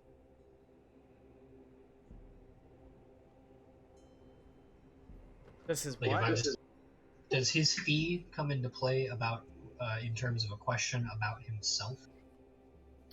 I've been pretty lenient on the fee because it's nice to give you the exposition you kind of need. But Sure. really the only thing he's given you so far is that one thing I agreed to give you was with the thing. Everything else has been kind of hints. Okay. I'm shutting my mouth. Alright. Mostly you did give him a payout already. Whenever you told him what Alec Cool found out from the Mantis Queen, that is not something he would know. So that is a That's payout not that he something got. almost anyone knows. That is not something anyone except Alec Cool and Zara would have known. A handful of Thrycreen, basically. That literally no one can find, apparently. I mean, good luck finding a handful of Thrycreen across an entire empire. Anyway, Yeah. So he's just chilling on here. He doesn't really have a relation with the people of Feist, right? No. yeah, he no. just happens to be living. He lives here. You did learn from Arvald that there was a friendly hermit. He acts as kind of like a hermit that lives on these northern shores, but he's not. But it's not more than that. He's just like a guy that wanders the shores. My question to Soul Sanctus is, I understand with him being like a higher being and all that if the warriors of Black Everfrost do conquer this region or the Empire and all that ultimately it's not going to have too much of an effect on him. But I am curious if he would do anything to help prevent it. Well, it depended what it was I was paid to do something about it. For a long Sure. time, the What Holy could Emperor you has... offer to help? What I was more getting at is how bad do things have to get when you start doing things for your own survival? I don't think things have ever been quite that bad. And that includes when the Jinma dynasty invaded these regions and... Did you know what happened again? Gen. Gehenthermaz. Gehenthermaz. Excuse me. We kind of know him as Gen throughout our travels these days. His love of humans has made him soft. That's He forgets not his what I was getting ancient at. draconic heritage. Well, do you know what happened to him recently because of these Everfrost people? It matters very little to me. Well, I'm sure you know how one of their kind gathers all of the arcane magics and becomes like a conduit for their wizardry in the one body. That person, that woman, has appeared and was able to bring him down with almost one strike. Regardless if he's let himself age and become soft, he is still an ancient dragon. You can see, Saul almost sneers at that as he looks at you and says, "If Gehenthermaz spent more time in study, learning the nature of magic and how to deal with it, and less time looking into the eyes of those that he deems fit enough for his attention, then perhaps he could have done something about that." Well, You can see there's not a lot of love between these two. regardless, her presence is known and, strictly speaking, relatively close by. Whether it's known to you, it's not really for me to say, and regardless of what you think of Gehenthermaz, just seeing what she did tells me that while she might not be as dangerous to you, in your own opinion, she could still be a danger. I'm not trying to threaten you. Don't take this the wrong way. You've been incredibly kind, but I'm just trying to. I want you to know that this is not something to sit idly by for. Roll a persuasion check. Hang on. Fuck 'Cause my I asshole. was asking, no, hold on. I was asking that question. I was just politely letting Nick talk. My point that I was going to make is that I question if Sol Sanctus believes that Bismarck would do anything at all if he did not feel he would gain from it or be threatened by it. If you think Bismarck basically believes he has something to gain from all of this, or He either has something to gain from it, either by enhancing his own benefits or preventing a rival benefit. not only is I do not think Bismarck would action anything outside of his personal scope, because he was God King of Ertzig. He has no reason to act, but he has chosen to do so, and I do not feel he would do anything if he didn't feel he needed to, for one reason or another. he sort of strokes the beard on his chin and says, "If there is Bismarck is one thing, it's powerful. But if it was two things, it would be powerful and lazy." That's kind of what I'm getting at. I don't think Bismarck would act at all if he didn't think it would benefit him in one way or another. I agree with that.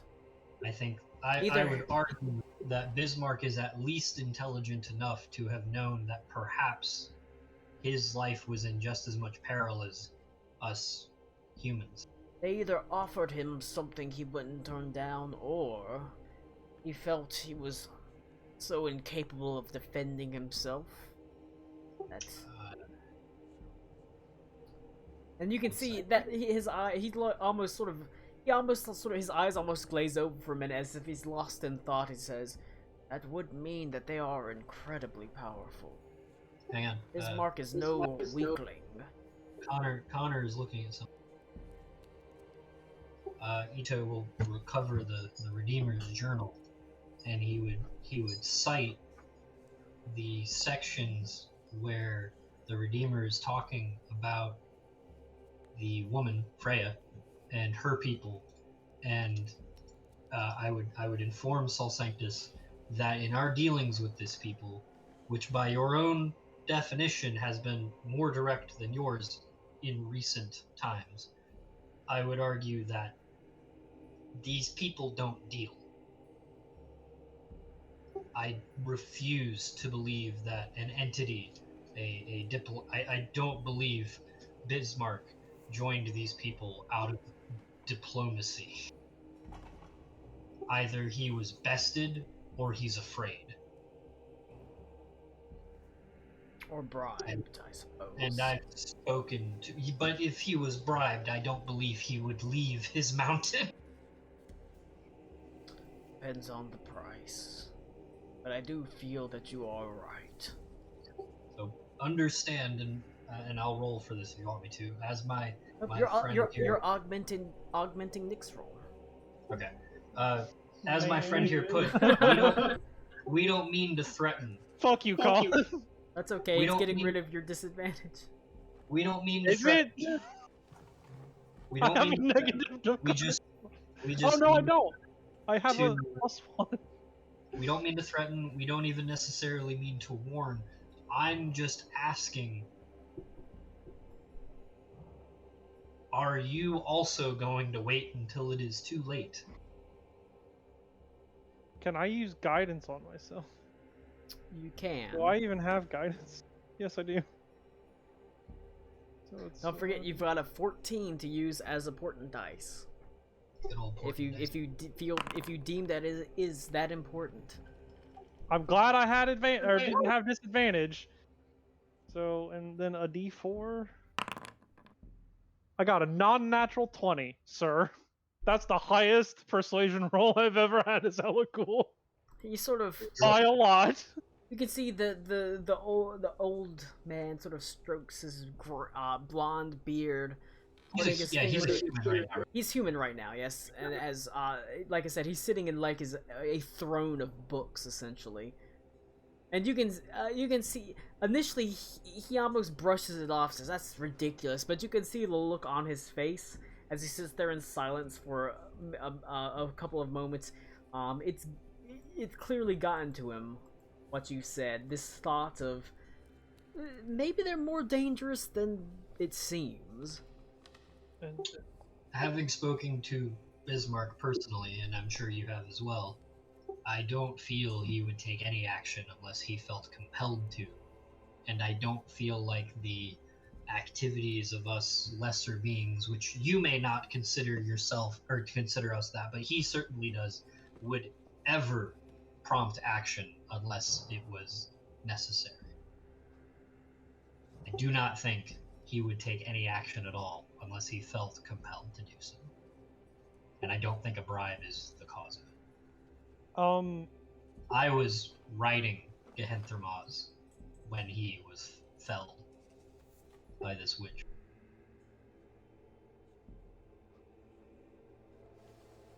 Perhaps you're right.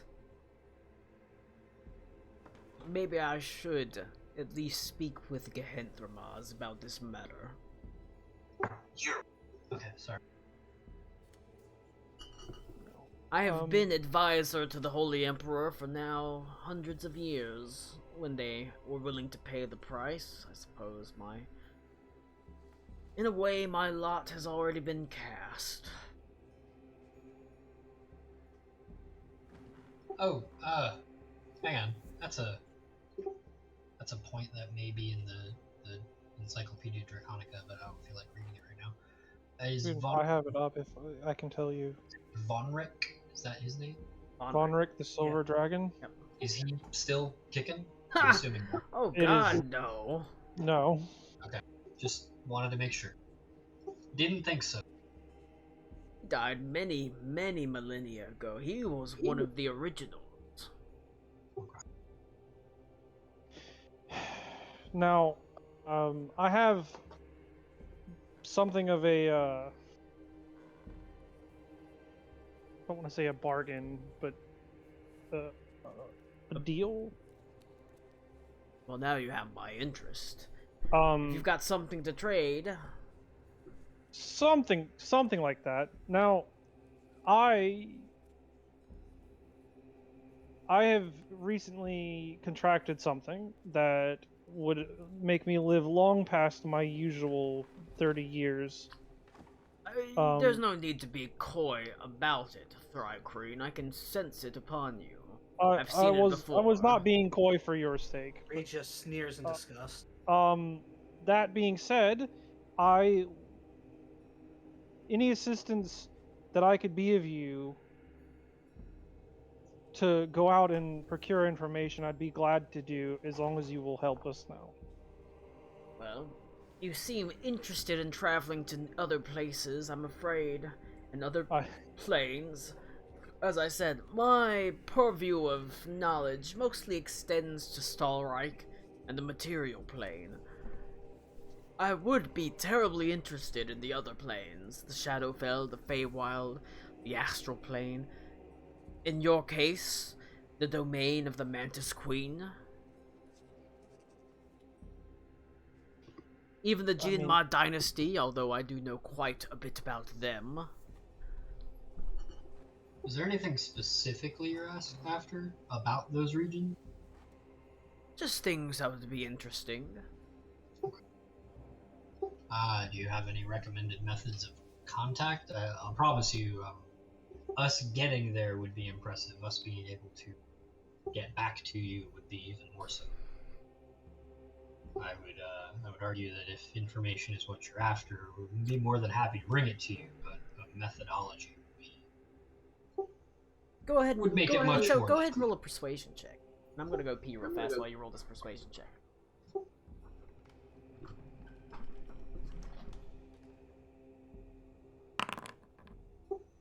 Ooh, that's pretty low, actually. I'm gonna guidance you. Are you? Yeah. What does that add? 1d4? A d4. 18.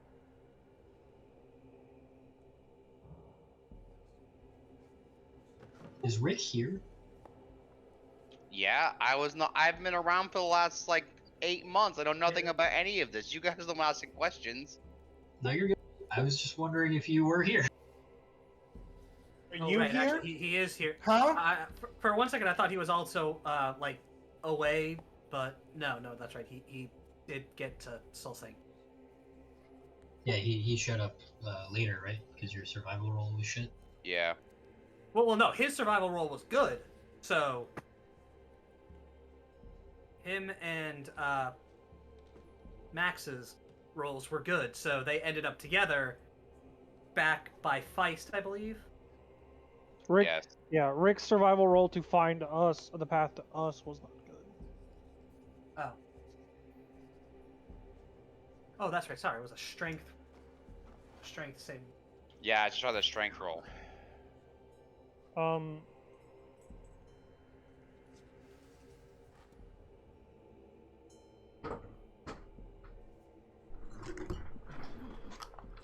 What was your persuasion? I got an 18, a 17 with 1 from Nick as guidance. He says, well... Which, all things considered, for me is real fucking low. Should you wish to get in touch with me, you know where I will be. I will allow a message or sending. Now, that being the case, I would be happy to continue working with you, because knowledge has become quite interesting to me, for me to find, so be more than happy to share. Creature after my own heart.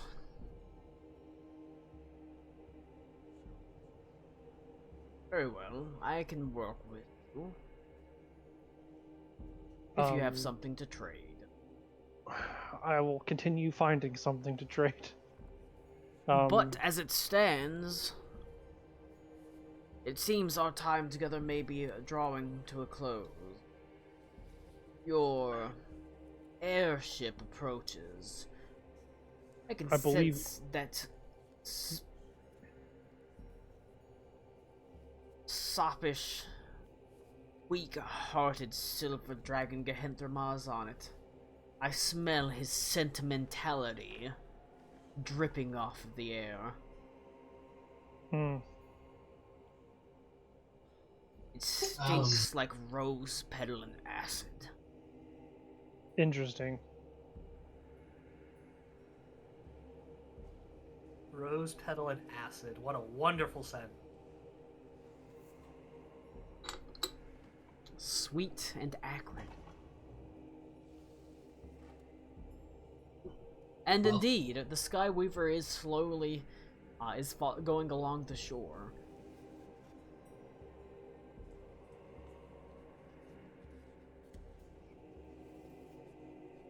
Like, it's time to move this fucking forward, boys! Yeah. Yeah, he's trying to get us out of here. Time is of the essence.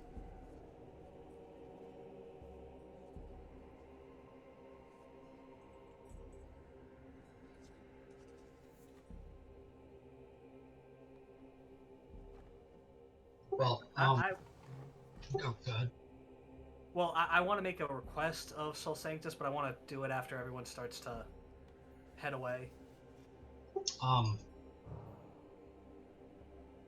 would extend that same offer to you.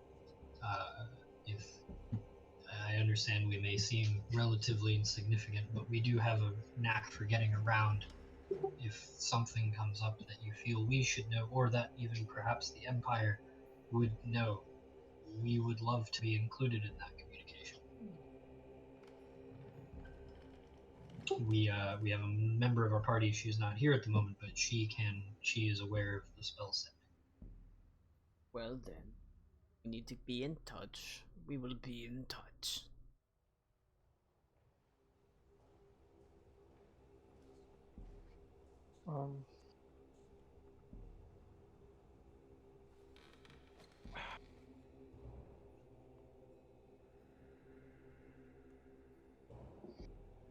So, Lou, are you asking for a private room? Well, I just because, I haven't had, actually I've been 50-50 with trying to talk to dragons. But, I just... To be fair, your first encounter Like, Gen turned out alright, Bismarck, not so much. Bismarck I feel like, was at a disadvantage to begin. But, Sol I Sanctus, just want to... still on the fence. Yeah, but I want to talk to him about the people of Feist. Sol Sanctus does not have the sentimentality of Gen. I understand. But, so Reed will just... And he does want to try to talk to him, privately. But, he just wants to ask... He's going to tell Sol Sanctus, so I understand that you prize knowledge over all. Unfortunately, I'm not a learned student, and my skills in the arcane are lacking, if anything. I recognize the mark that you bear, monk. I just wish to know if there's anything I might be able to offer you that, should the worst come to worst, if the people of Feist might be able to find sanctity under your wing.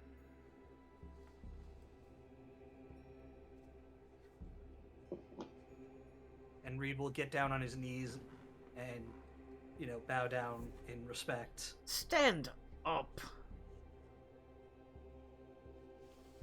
Alright, Reed will stand. I don't expect you to prostrate yourself before me. I don't know if you understand. I don't view you as a lesser race. You are lesser learned, certainly, than I am, but the dragons were made to be stewards for your kind and for the others. That is my duty, after all. What you ask...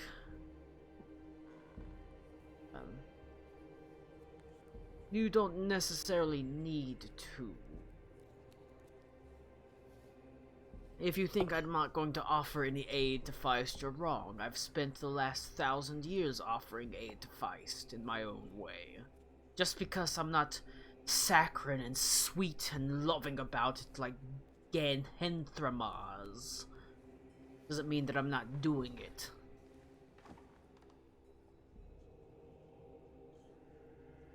You have my deepest greatness. I hope you'll understand my I think you meant gratitude. concern. Gratitude, whatever. The deepest No, gratitude. I like greatness. I hope you may understand my concern. Unfortunately, I believe you are one of the... I've just had differing meetings between the different dragons. As you know, Gahenthrahamas was kind enough to help us out almost wherever we needed it. Of However, course Bismarck he was. did not extend such kindness. That is because Bismarck is an idiot. He doesn't understand his place. I understand mine, and Gen to an extent understands his. We, as I said, are stewards. The time of the dragon ended long ago, and Hasfidel the Scourge fell from the skies to the earth. And whenever Tiamat and Bahamut burst forth from the corpse of his body, arising to godhood in their own stakes. And so, under their direction, we usher in a new era. Most of us goodly dragons understand that.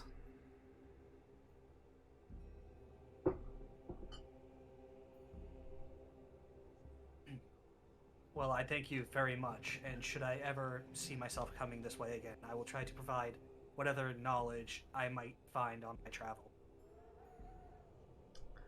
That is up to you. As I said, Master Halfling, I recognize your mark. Tell Grand Master Amaris that the old hermit says hello, if you run across him again. I will do so. Lou, take the bait!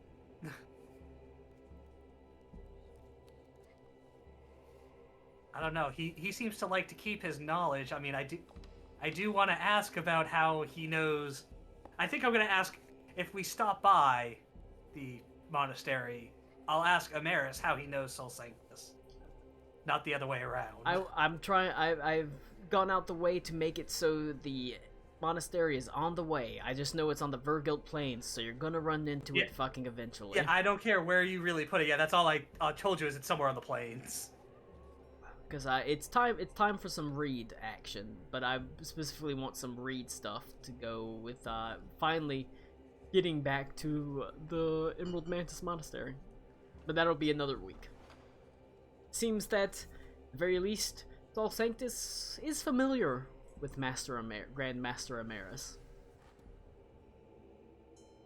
But Reed will he's an politely bow ancient out. gold dragon. He probably knows everything about everything.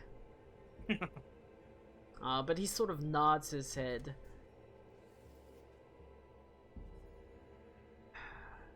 Sort of sighs.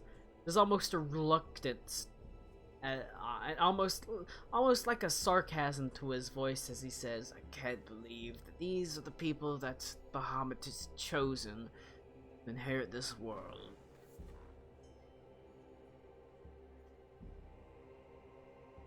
And then Reed will scamper off.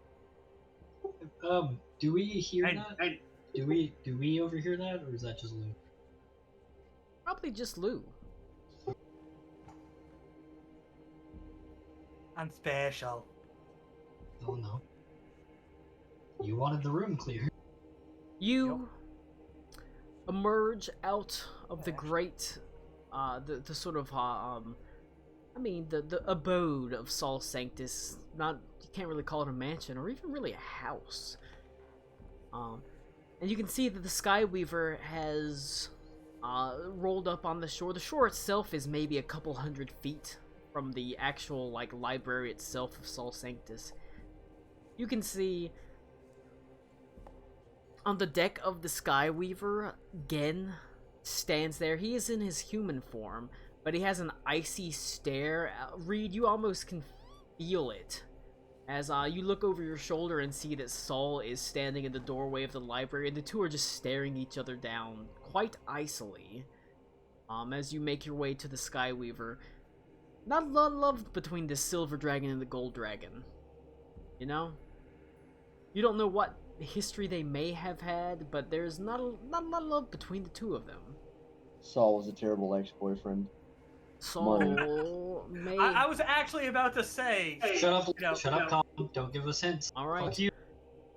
Stop giving us hints. They don't. There's no words that are exchanged. You can see Adelaide stands next to Gen. Nipsey is on deck, making sure that everything is held steady as you all board the Skyweaver.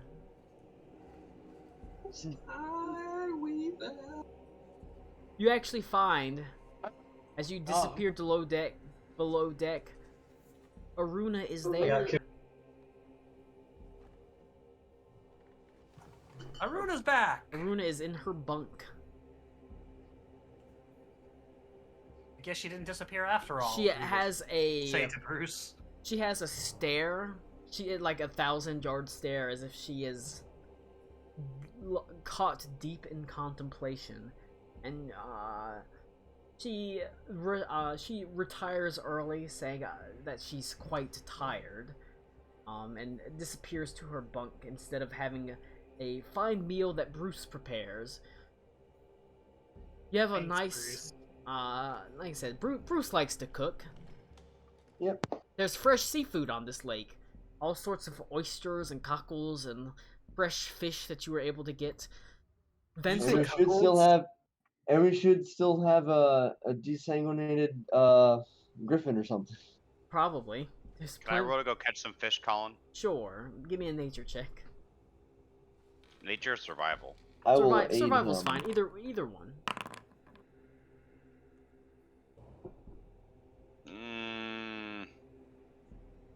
Would you like to take Abigail to fish with you? Yeah, that's fine. Right. Abigail's not here. I mean, not Abigail, Adelaide.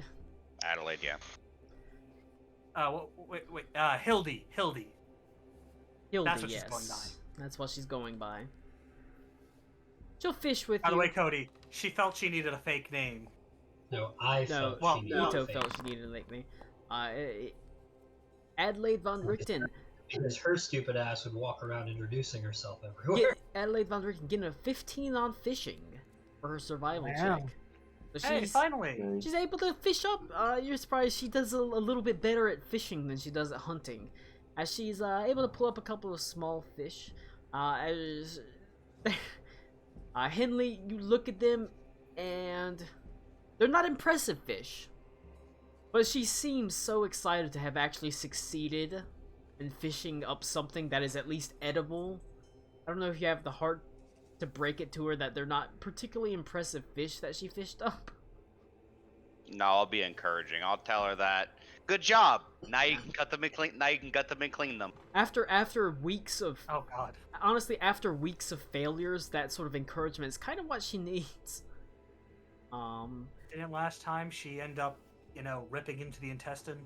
Yes, I and was like, she ended Yeah, up that was a land mammal.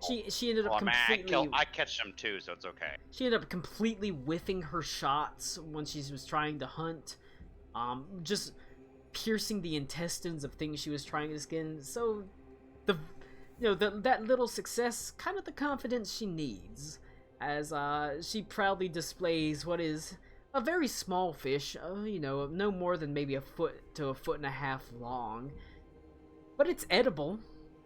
It's not. It is at the very least enough that she could survive on if she needed to survive on it, and she will try to. She'll try to clean it. She does succeed, although it's not the most. Henley, when you watch her cleaning the fish, it's not the. There's something so practiced about it that you're used to taking off the scales. You're used to filleting this fish and removing the bones. It takes her a long time to do it. At least you feel like it's a long time to do it. The reality is, it probably takes a normal amount of time to do it.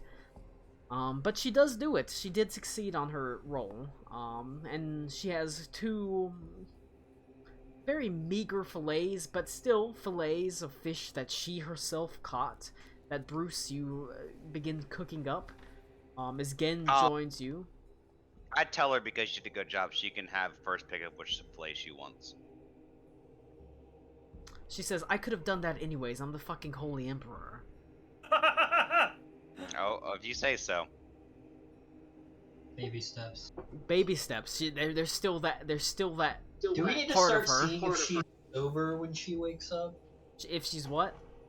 Do we need to start checking to see if she's sober when she wakes up?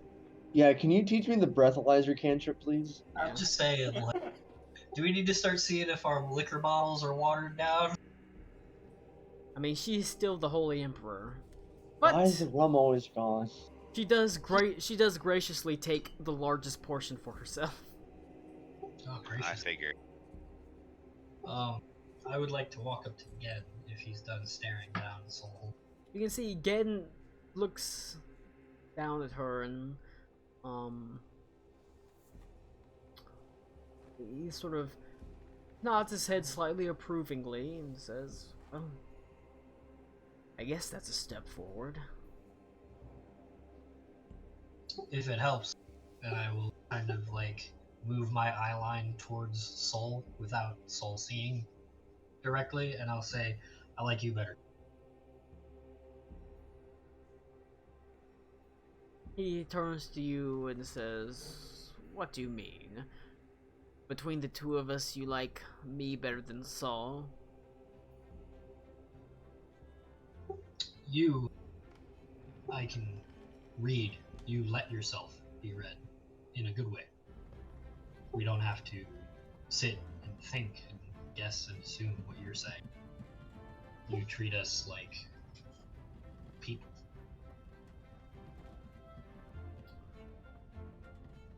I suppose it's because of the time I spent amongst humans. Some would call it a weakness, but I don't. Saul and I have not gotten along for quite some time. He thought I was too close, I suppose you could say. He has deemed that his duty is to see that this world successfully transitioned over to men and elves and halflings and the like. But he prefers a very hands-off approach. I don't necessarily agree with that. I did want to ask about that. He did mention that Bahamut gave this draconic mandate of your species in ushering in our species. That is correct. Is that a belief, or do you know that took place? Of course we know it took place. We don't have to speak to him directly, he merely wills it and we understand it. What I mean is there a possibility for that to have been diluted with time? He says, "What do you mean?" Is ushering in humanity's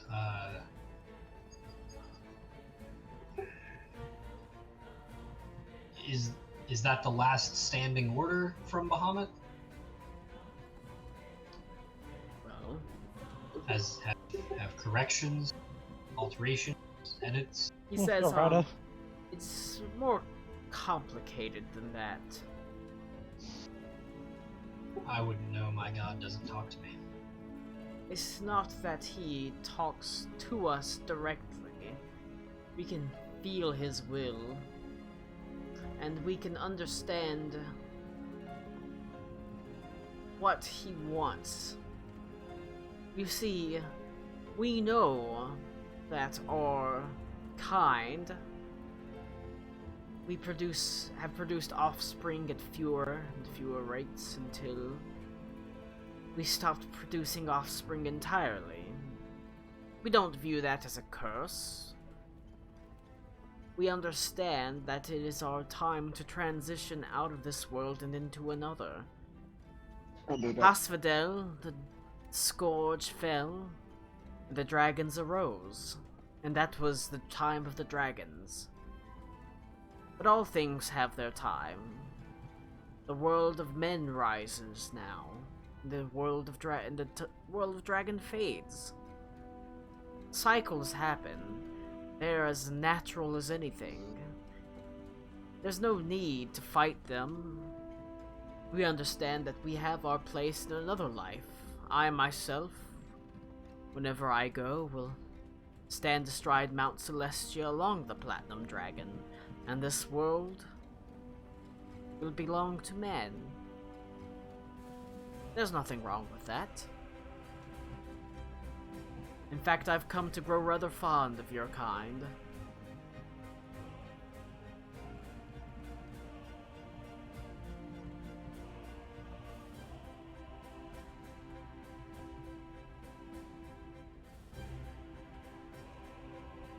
Is Connor still here?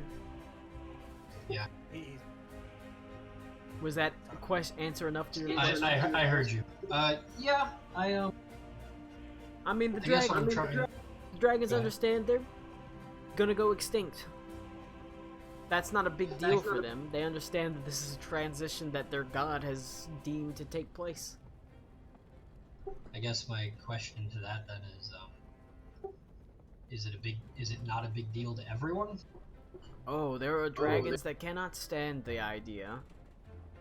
I don't think Saul particularly takes to it, although he understands it. And Saul reminds me a bit of some of my family. He has this hoard of knowledge, but he doesn't want... He doesn't want knowledge to exist, he just wants to have it. that is the difference between Saul and I. I have some knowledge, but I at the very least want to use it to help out people. He has all this knowledge and would rather remain secluded on his own until someone seeks it out, and only then at a price. Is that your hoard then? Say what? Is that your hoard? People. He sort of Doesn't- smiles we and don't- he smiles and Can't says, have a hoard? I think you're finally getting it, Lord Saraceno. It took me like 7 months. The people of Stolreich are again sword. Well, not that it might count much for you, but we did speak to him, and he is at least not adversarial towards the plight of the Empire. He might not be taking direct action like you are, but he is open to the idea. However, he did indicate that it would not come free of charge, but I did let him know what happened to Bismarck, and he did seem to indicate that he would move on his own at some point. However, I'm afraid that perhaps we don't want to wait that long. Perhaps not. We're flying, right? Yes, I'm not sitting here talking you've shit taken about off him. now. Okay. No. Soul Sanctus is like 10 feet away. You've taken Are off they- now. Were they gonna? I thought they were gonna talk. Gen can talk to Saul at any point in time. I got the impression they were having anime. It's not telekinesis too type. hard for Gen to return here. That's true. Yeah. He's more interested in hammering out what's going to go on with you before he goes and he talks to Saul. You can see at this point, the party is here. Karakwa has joined you aboard the Skyweaver. Currently, Aruna and Venta are in their bunks. Aruna, like I said, is completely out of it. She has returned, but whatever she went through has left her in either deep contemplation or thought. And she's not really, she's holed up in a room. Venta, like I said, Venta died. Venta did die. Ito doesn't brought he up get an injury? Yes. Weren't we playing yes. that? Yes. But that Max isn't here, so I'm not gonna give him the injury. Sure. But Venta did die. Ito brought him back to life, but he's currently recovering still. Having been retrieved from Feist by the Skyweaver. The point is mostly to get the old show on the road, if you know what I'm saying, as you're sort of heading away. You've got what you need from the Deepwater Lake. You've got what you need from Feist. I imagine there may be a little bit of trepidation in Reed, because this remembrance ceremony for all these people that died is going to have to happen, and Reed's probably not going to be there to oversee it. At the same time, you know, time is kind of the essence. Yeah. It's kind of a bit like, because yeah, we had all those people die, but they are kind of technically already committed to the deep. I mean, they will, at the very least, you understand, they will go through remembrance ceremonies. It's just not Reed's not going to be there to oversee it. I don't get to be part of it. But time's kind of the essence. You kind of have to decide where you want to go next amongst your choices.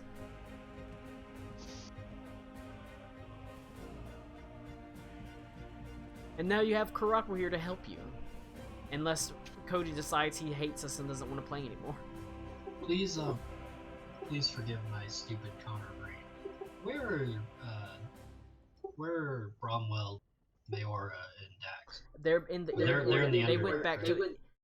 to. No, they're on the Ile de Rohan. They went to Prost. They actually went home. Okay. They went to Prost and then they went to the Ile de Rohan. If you remember, they were on the airship that sailed down to Prost, and then you said, wait 2 weeks. If we're not here in 2 weeks, sail to the Ile de Rohan. Well, it's been well past the 2-week deadline that they would have sailed to the Ile de Rohan. Okay. No, I remember doing that. For some reason, I had it in my head that they got subverted and wound up in Underdark. So by now they're probably on the Ile de Rohan with Yandar. No, With Yondu and Yandar, whoever it was. Earthsig are in the Underdark. Korra and the rest of the Hussars that were in Earthsig, they are in the Underdark. And last heard, although Reed doesn't know it, things were not going well in the Underdark.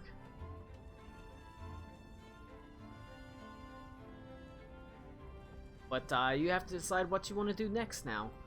Well, actually, one of them told me, but I'm not sure how to, because it's not like Reed can really do anything. That is true.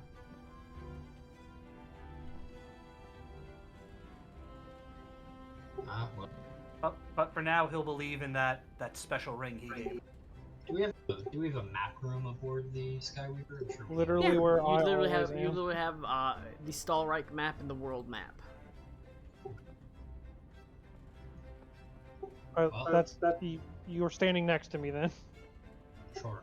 I mean, Well, where seeing do we- that, Reed will just say, "I think we should go here." Point at the three sisters, and then say, "You guys decide if we want to go anywhere else," and gets out of the room. Well, I'm not against going to. Well, hang on. You can't just say where you want to go and then leave, dude. That's not how this works. If You you're The not weapons here- are- somewhere else. That's you, but I'm not staying any closer to that abomination than I need to. What abomination. What abomination? The abomination. What abomination?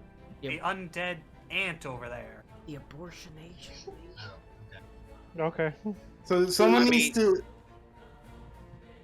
You've never had an issue with me, and I'm a lycanthrope and technically undead. Are lycanthrope undead? I mean, I am undead. I died and came back to life.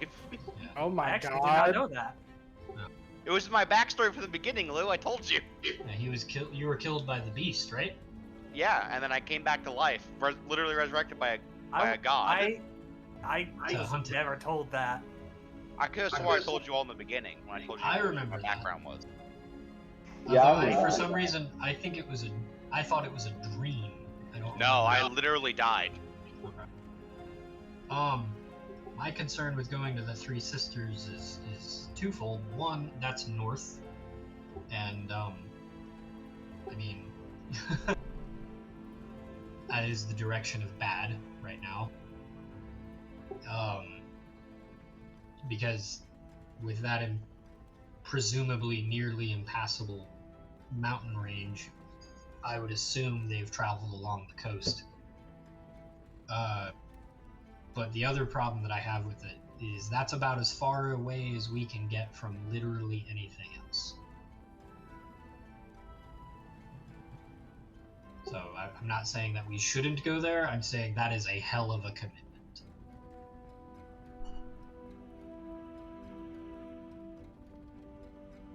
Any other... Our priority is the weapons for the prophecy, correct? Yeah. Yeah. But we also want to make sure that there's an empire to save. But don't we need them to save the empire?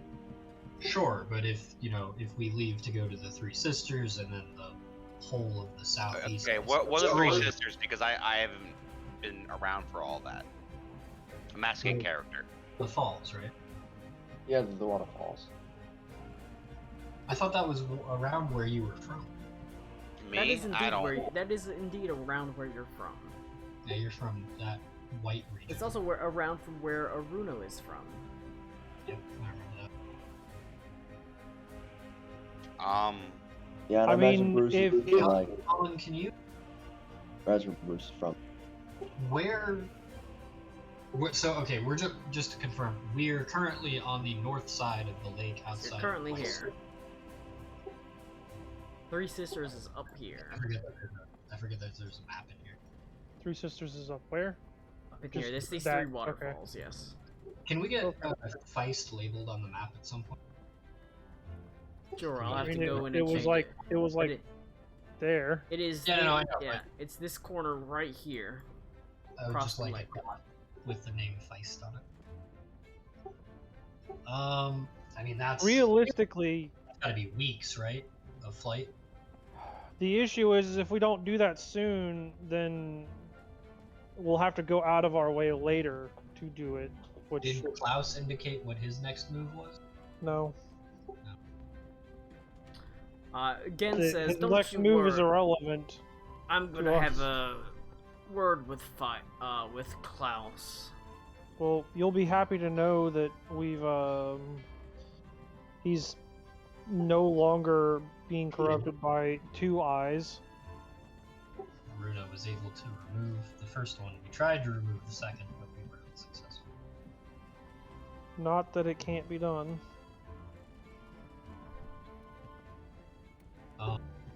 Aruna would have died though.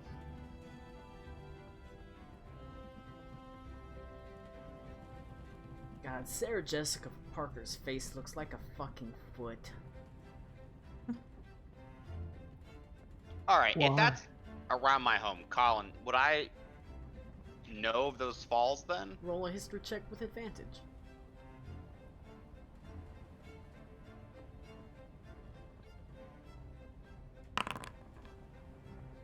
A 5. Yes, but you mostly, you know that you don't know a lot about the falls specifically because your family does not go there because it is quite dangerous because around those falls is the home of 3 white dragons. Now, okay. I remembered a whole lot of shit just now. Okay. I But mean, they're young, right? They were young at the time of that writing, which was hundreds of years ago. So now they're probably adults to upper adults, possibly ancients even. could I lead us there? Would I know that? Oh yeah, you could lead them there, absolutely. I feel realistically, it's better to get that out of the way now than go back and be gone after they've progressed. That's We fine. run the risk of them Yeah. running rampant freely, but right now we're not really fit to do anything about it anyway. What do we need to do with the dragons there then? I asked you guys. Hang on, real quick. Is the White region part of the Empire? Yes, that is the Coldwood. The Cultfold.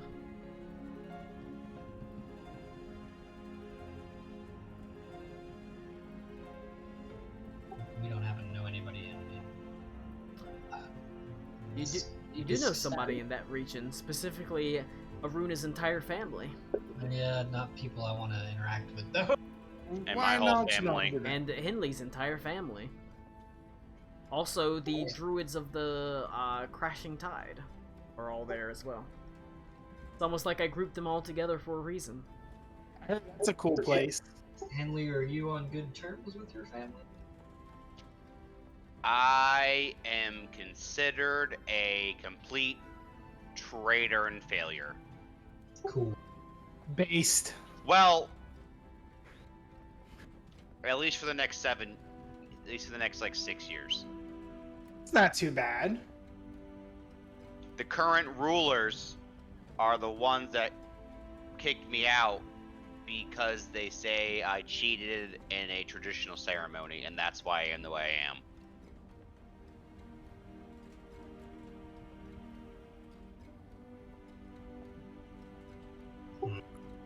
So I'm exiled, but like, if it was the world going to end, they might listen to me. Or if we could somehow prove that I am not dishonorable, that would also work. Are you not dishonorable? No, I'm not. It was my, Sorry, I saved, No, you're not dishonorable? I saved someone, and in that action, he said I stole from him his prey. So he got credit for it, and I got exiled.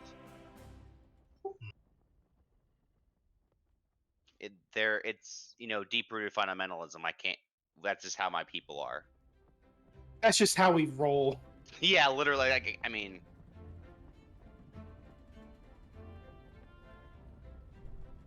my family also has absolutely no influence in the town, so I don't even have like family pull. It may be worth it to find a place to upgrade the airship with a teleportation circle. Actually, is exactly what I was thinking. Where could we do that? Because I don't think that was an option in Right. Weissenberg. It was not an option in Weissenberg. It would be an option in Prost. It would be an option in Veskermund, because that is a port is so heavily travel focused. It would be a option in Verlasan or Verlasau. There? Yes, it is an option there, which is the second largest city in the Coldwood. Although it is even though it's the second largest city, it's the one that has the most travel to it. I mean, we could go there and then go north. I mean, I feel like that's the roundabout way. I mean, if we don't, we have to go down to Prost or down to Weskermund, which effectively changes nothing. Actually, we could go down to Westermund and then go southeast to the Beaz part of the prophecy. Or you could go to the Ile and then Royan. go north from there. We could go down to Weskermund and then down to Ilde Royan. Yeah, but who wants to go there? But if we go to Verlasan, Verlasau. we would be able to, if we got a teleportation circle, we could then use the teleportation circle to go to the Ilde Royan freely. There is a new teleportation circle on the Ilde Royan. Well, we would need a teleportation circle on the boat first. And I gotta any change idea how much the that would channel cost? from Hotel Transylvania. I'm tired of big titty goth chicks. I don't know. Voiced by Selena I Gomez? asked How could Nipsey, you how get much tired do of you that? think a teleportation circle would cost us? Oh wow, we'd have to expand the bottom deck probably, but Is there a way, Gin or Emperor, that we could maybe have that cost covered, seeing as we're helping the Empire? Adelaide says, why should we spend good money that can be spent on more useful things instead of on your airship? If we get a teleportation circle built on the airship, you could come and go as you pleased as well. No, don't tell her that. Why would you tell her that? That is Because she's true. not an idiot, first of all. I mean, I know that, but still. There are a lot of places I would rather be than this cooped up, stinking airship.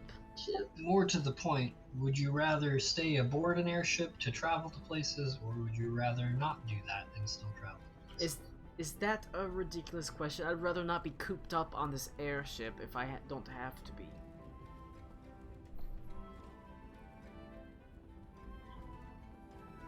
I'm sure if some information was sent to wherever we're going to have it done, they might even give you a discount, seeing as you're the Emperor. They would damn well do it for free if I told them to. There you go. And I in don't know, doing so, we would help save the feels kind of Empire like faster. extortion. I don't I'm want not- to name drop. I'm not trying to do that. No, I don't mean show up, be like, this is the Emperor, give us free shit. I mean, the Emperor, or again, has a writ, and then we present the writ for the thing. Yeah, but what I'm saying is that still feels like extortion of doing this because I said so. I'm not trying to do that. I'm just saying that it, It's not extortion, it's devotion and accidental duty. extortion. Accidental. Anyway, Doesn't count when it's an I accident. won't vote to go to the Ile de Royan because as much as I would like to go there, I don't think that that is where we need to go at this time. Why is that? Because I don't think I would leave. Bust you out. Why wouldn't Ito I don't- want to go back to the Eldoroyhan whenever he knows there's such troubles there? Westgrimond is kind of on the way. Vaguely. it's what I was suggesting it for. 1, 2, 3. Yeah, I mean, we would get to Westgrimond in less than half the time it would take us to get to Verlason or Liskau. But if we go to Westgrimond, we would be best suited to go to the Ile de Royan. If we go to Verlason, we would be already close to where we need to go to the Three Sisters.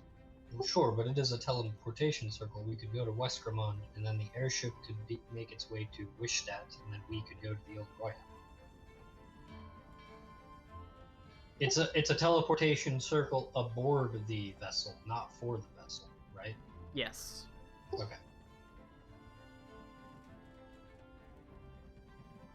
I do kind of want to see my home again. It's been 4 years. I want to be berated by my father. I mean, I don't think my father would berate me, but you know. What would your father do? Be upset that I came back because it would bring further dishonor to my family. For the record, I don't think Aruna wants us to go that way either. Haha, Henley, you are a disgrace to my family. What's Karakwa want? Paraqua. What does he want?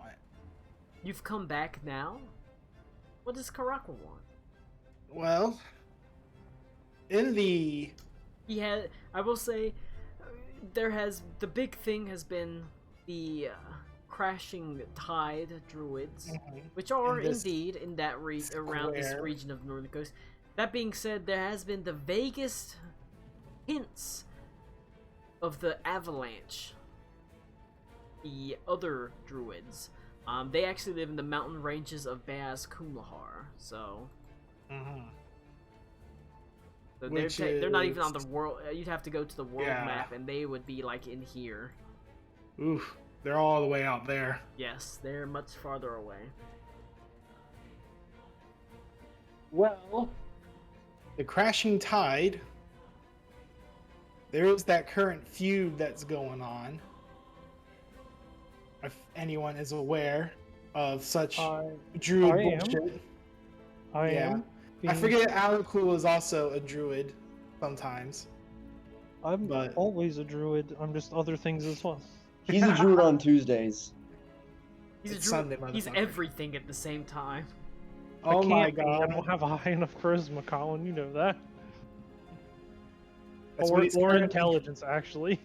I take a 1 level or, dip in or everything. strength. I need one more strength though, and I have a high enough strength to be a barbarian. Fucking Christ, dude. A There's a point where this needed to stop. rogue It was a while cleric, ago. druid fighter, vampire, dry cream.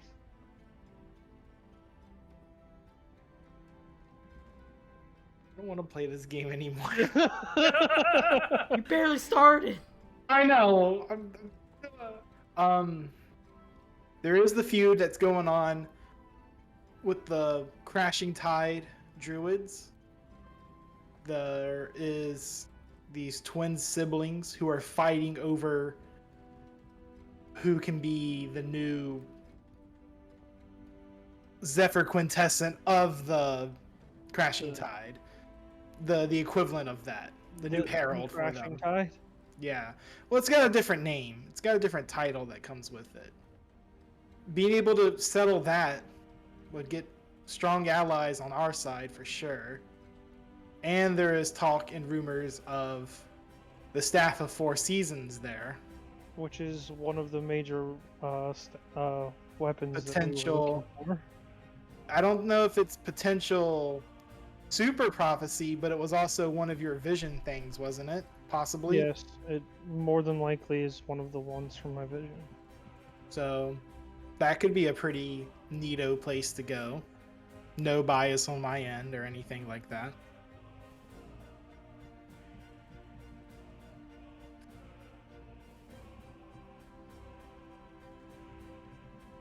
Right. So what's the direction? What is the equivalent? How many days travel is it per square? 2 weeks. For the airship, it's about 2 weeks. Ugh. Where are we currently at on here? On Feist. Oh, Feist. You're around Feist. It's basically Can, dead. can, Wait, I can see y'all it. can y'all ping it? I can't see. Can everyone ping it for me real quick? Just want to make sure. Okay. All right. Okay. I think I see it now. Okay. All right. That makes sense. It's a long So, way. We either go like But that. where do or- we gain the most out of? Is it Wischstadt and the Kaltwald? No offense to Henley, but I feel like going to Wischstadt is the same problem as going to Ilderoy, and I think if we go there, we're going to be there for a while. That's what I'm asking. I mean, yeah, but how much we complete while we're there matters, is what I'm saying. If we're there for a month, we complete like 3 or 4 things, and then Possibly. What There's a about, couple of big What things in that area. is there anything in White Dwarf, Colin? Or anything in Weitdorf? Yeah. I don't remember if White Dwarf has come up. Weitdorf is the main port for people embarking into the Weird Sea. There's a lot in Weitdorf. Yeah, It's also the monthly Games Workshop magazine. That's where we were talking. I mean, that was actually where we were talking about going once upon a time, back when we met the Silver Dragon Monastery over here. It's We were not gonna go to huge, White- it's a little bit Jesus more Christ. secluded. It's Stop casting spells on the world map. it is a relatively small I port. fireball Weissenberg. All of it. It's a Kill all of relatively- the A civilians. relatively small port, but an important port for people that are embarking into the Weird Sea. Oh my god, stop.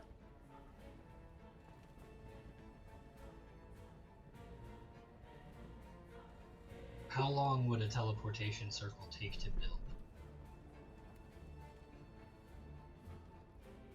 Aboard the airship. Well, Upgrades take a week or so.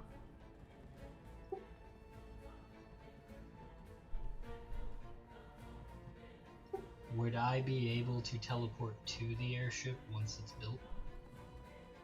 Yes, that is the point. Okay. No, I'm sorry. What I meant was, do I have to attune to it? Do I have to visit it first? I mean, you have to know the runes and be able to teleport and from a teleportation circle, or be able to cast the teleport spell. Oh, and I have an idea I just thought about. Yeah. Paraqua, if he wanted to add a thing to the ship, let's say a blooming tree of some sort, or a large enough plant somewhere on the ship, on the top Yeah, deck. I there. get what you're saying. Okay. Yeah. Do you know what I'm talking about, Connor? If you want to be able to cast Tree Stride, then you could theoretically. No. Transport via plants. Yeah, same. Yeah. Is that not tree stride? No, tree stride is different. You could Tree stride's like 500. theoretically try to do that. Did that work if it was a constantly changing plant? Because it says, at any distance, any same plane of existence, you must have seen or touched the destination plants at least once before. I would think it'd be like more like a one-way trip kind of thing. Like you could No, teleport no, on no, the no. ship and not Let's back. say we're out here. We're like in the fucking nowhere right here. Oh shit, we need to go. We need to get to the airship right away. I think of the plant on the airship. Everyone hop in now. You'd have to. Yeah, that it would would work. still have a cost that you have to cultivate some earth, but yeah, you Okay. can do it. You Okay. also have to know the plant. You have to. Well, that's why I would cultivate the plant on the ship. You couldn't say go straight to like the Ile de Royhan or something because you've never been there. No, So. but like if we were to go back to Kroot's castle, I can now teleport to where Dillamond is. The Whispering Glade, yes. Yeah. You are familiar with that one. See, There's no reason we can't try and do both. Well, that's what I'm saying. We could be anywhere out here in this fucking map. I could touch a plant and think airship tree, and we be teleported there. All it costs is a 6th level spell. I have 7 level spells, so. Saying. Can Gen fly faster than an airship? Yes, he can. Okay. What if we went to Westgramund, and then I go to Ile de Royhan, and I come back once the teleportation circle is finished? Ito just wants to see his retainers. Well, What's wrong with that? that is partially true. Now, I'm asking that question, Colin, because I don't want to split the game again. I mean, can you do stuff like that? Yeah, you can do this stuff like that. Can I ask again how long it would take him to fly from Westgramund to the Ile de Royhan with perhaps 1 or 2 passengers? It would still take Gen maybe a week and a half to 2 weeks to fly that. So we'd be arriving once your teleportation circle is built. Okay, never mind.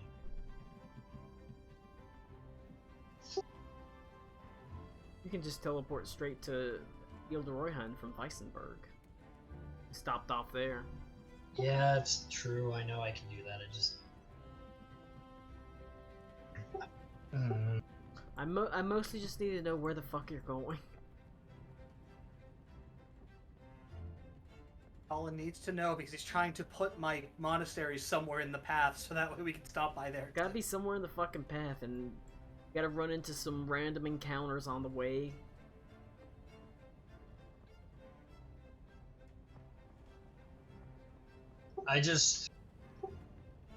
I'm relatively certain that that deciding to go to Wishtat while Tommy isn't here, I can hear Tommy in my head saying, absolutely not, no, I don't want to go there, we're not going there. I thought Tommy's plan was to make a deal with his family. Yeah, he was trying to figure out a way I'm a message Tommy. because I believe he wants to I'm try. saying Tommy's not around right now. He doesn't feel good. I can text Tommy. Fuck you. What do you want me to text him? Just ask him if he's okay to going to his homeland. Tommy. You could also alternatively ask him if he would show up in Discord just to figure out where we're going. Fucking Christ. I open my text messages and the first thing I say is, that doesn't even look like a dick. It looks like a balloon across their entire lap. Great. We have great conversations here. What do you want me to ask him? Connor wants to know. Ask him if we were to go to the Three Sisters where his character is from, if Aruna would be opposed to that. Because if Aruna were present, that is a thing that she would Bring up. Yeah. And I have a feeling that the answer is going to be an immediate resounding please no, don't go there. That being said, I do acknowledge that I think Rick or Henley is correct, and that is possibly the most impactful location to visit. I think I was saying that's Henley, yeah. He said was going to ask to do that anyway. Told Really? you. So yeah.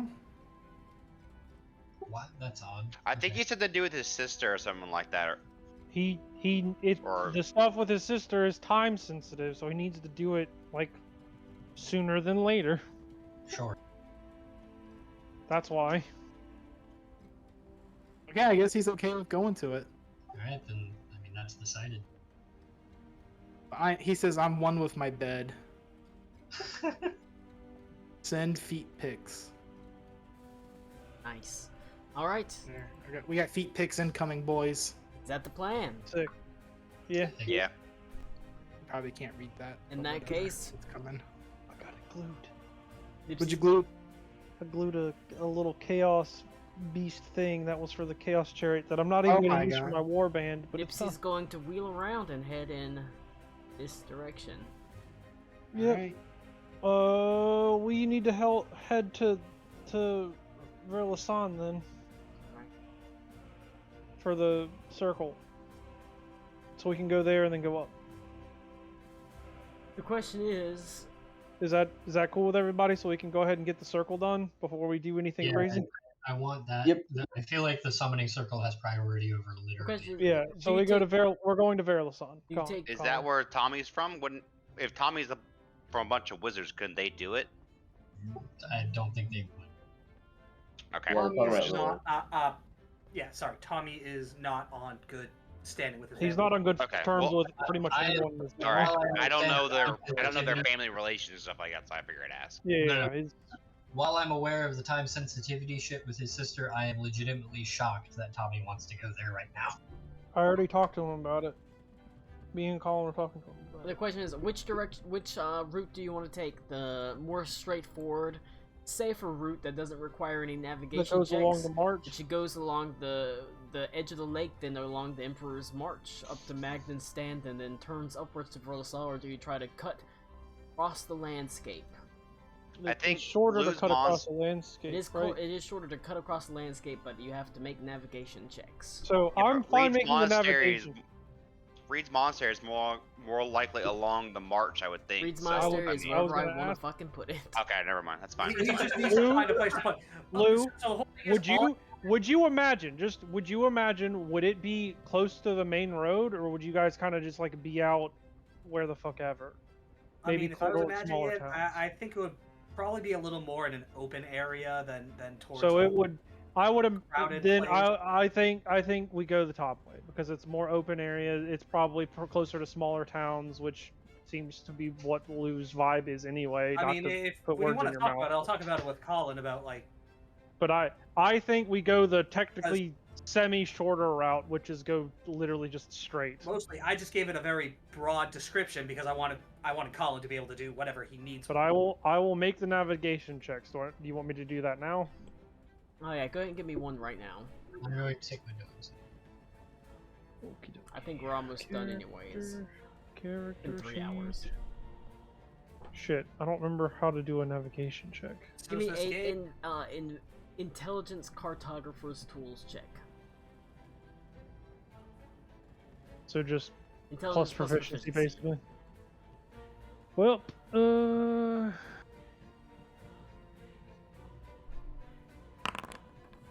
19 plus proficiency. What is proficiency right now? 7,000. I don't remember how to check how much my proficiency is. It's high enough. Should be 5. It's 5. Yeah, it's 5. So, Alright. 26. You decide to take the a little bit more difficult to find the way, but definitely more straightforward and quick route. Instead, cutting across the actual landscape instead of going down the coast and along the Emperor's March to Magden's Stand and turning up to Verlasan. You turn and the Skyweaver soars away, leaving the town of Feist behind.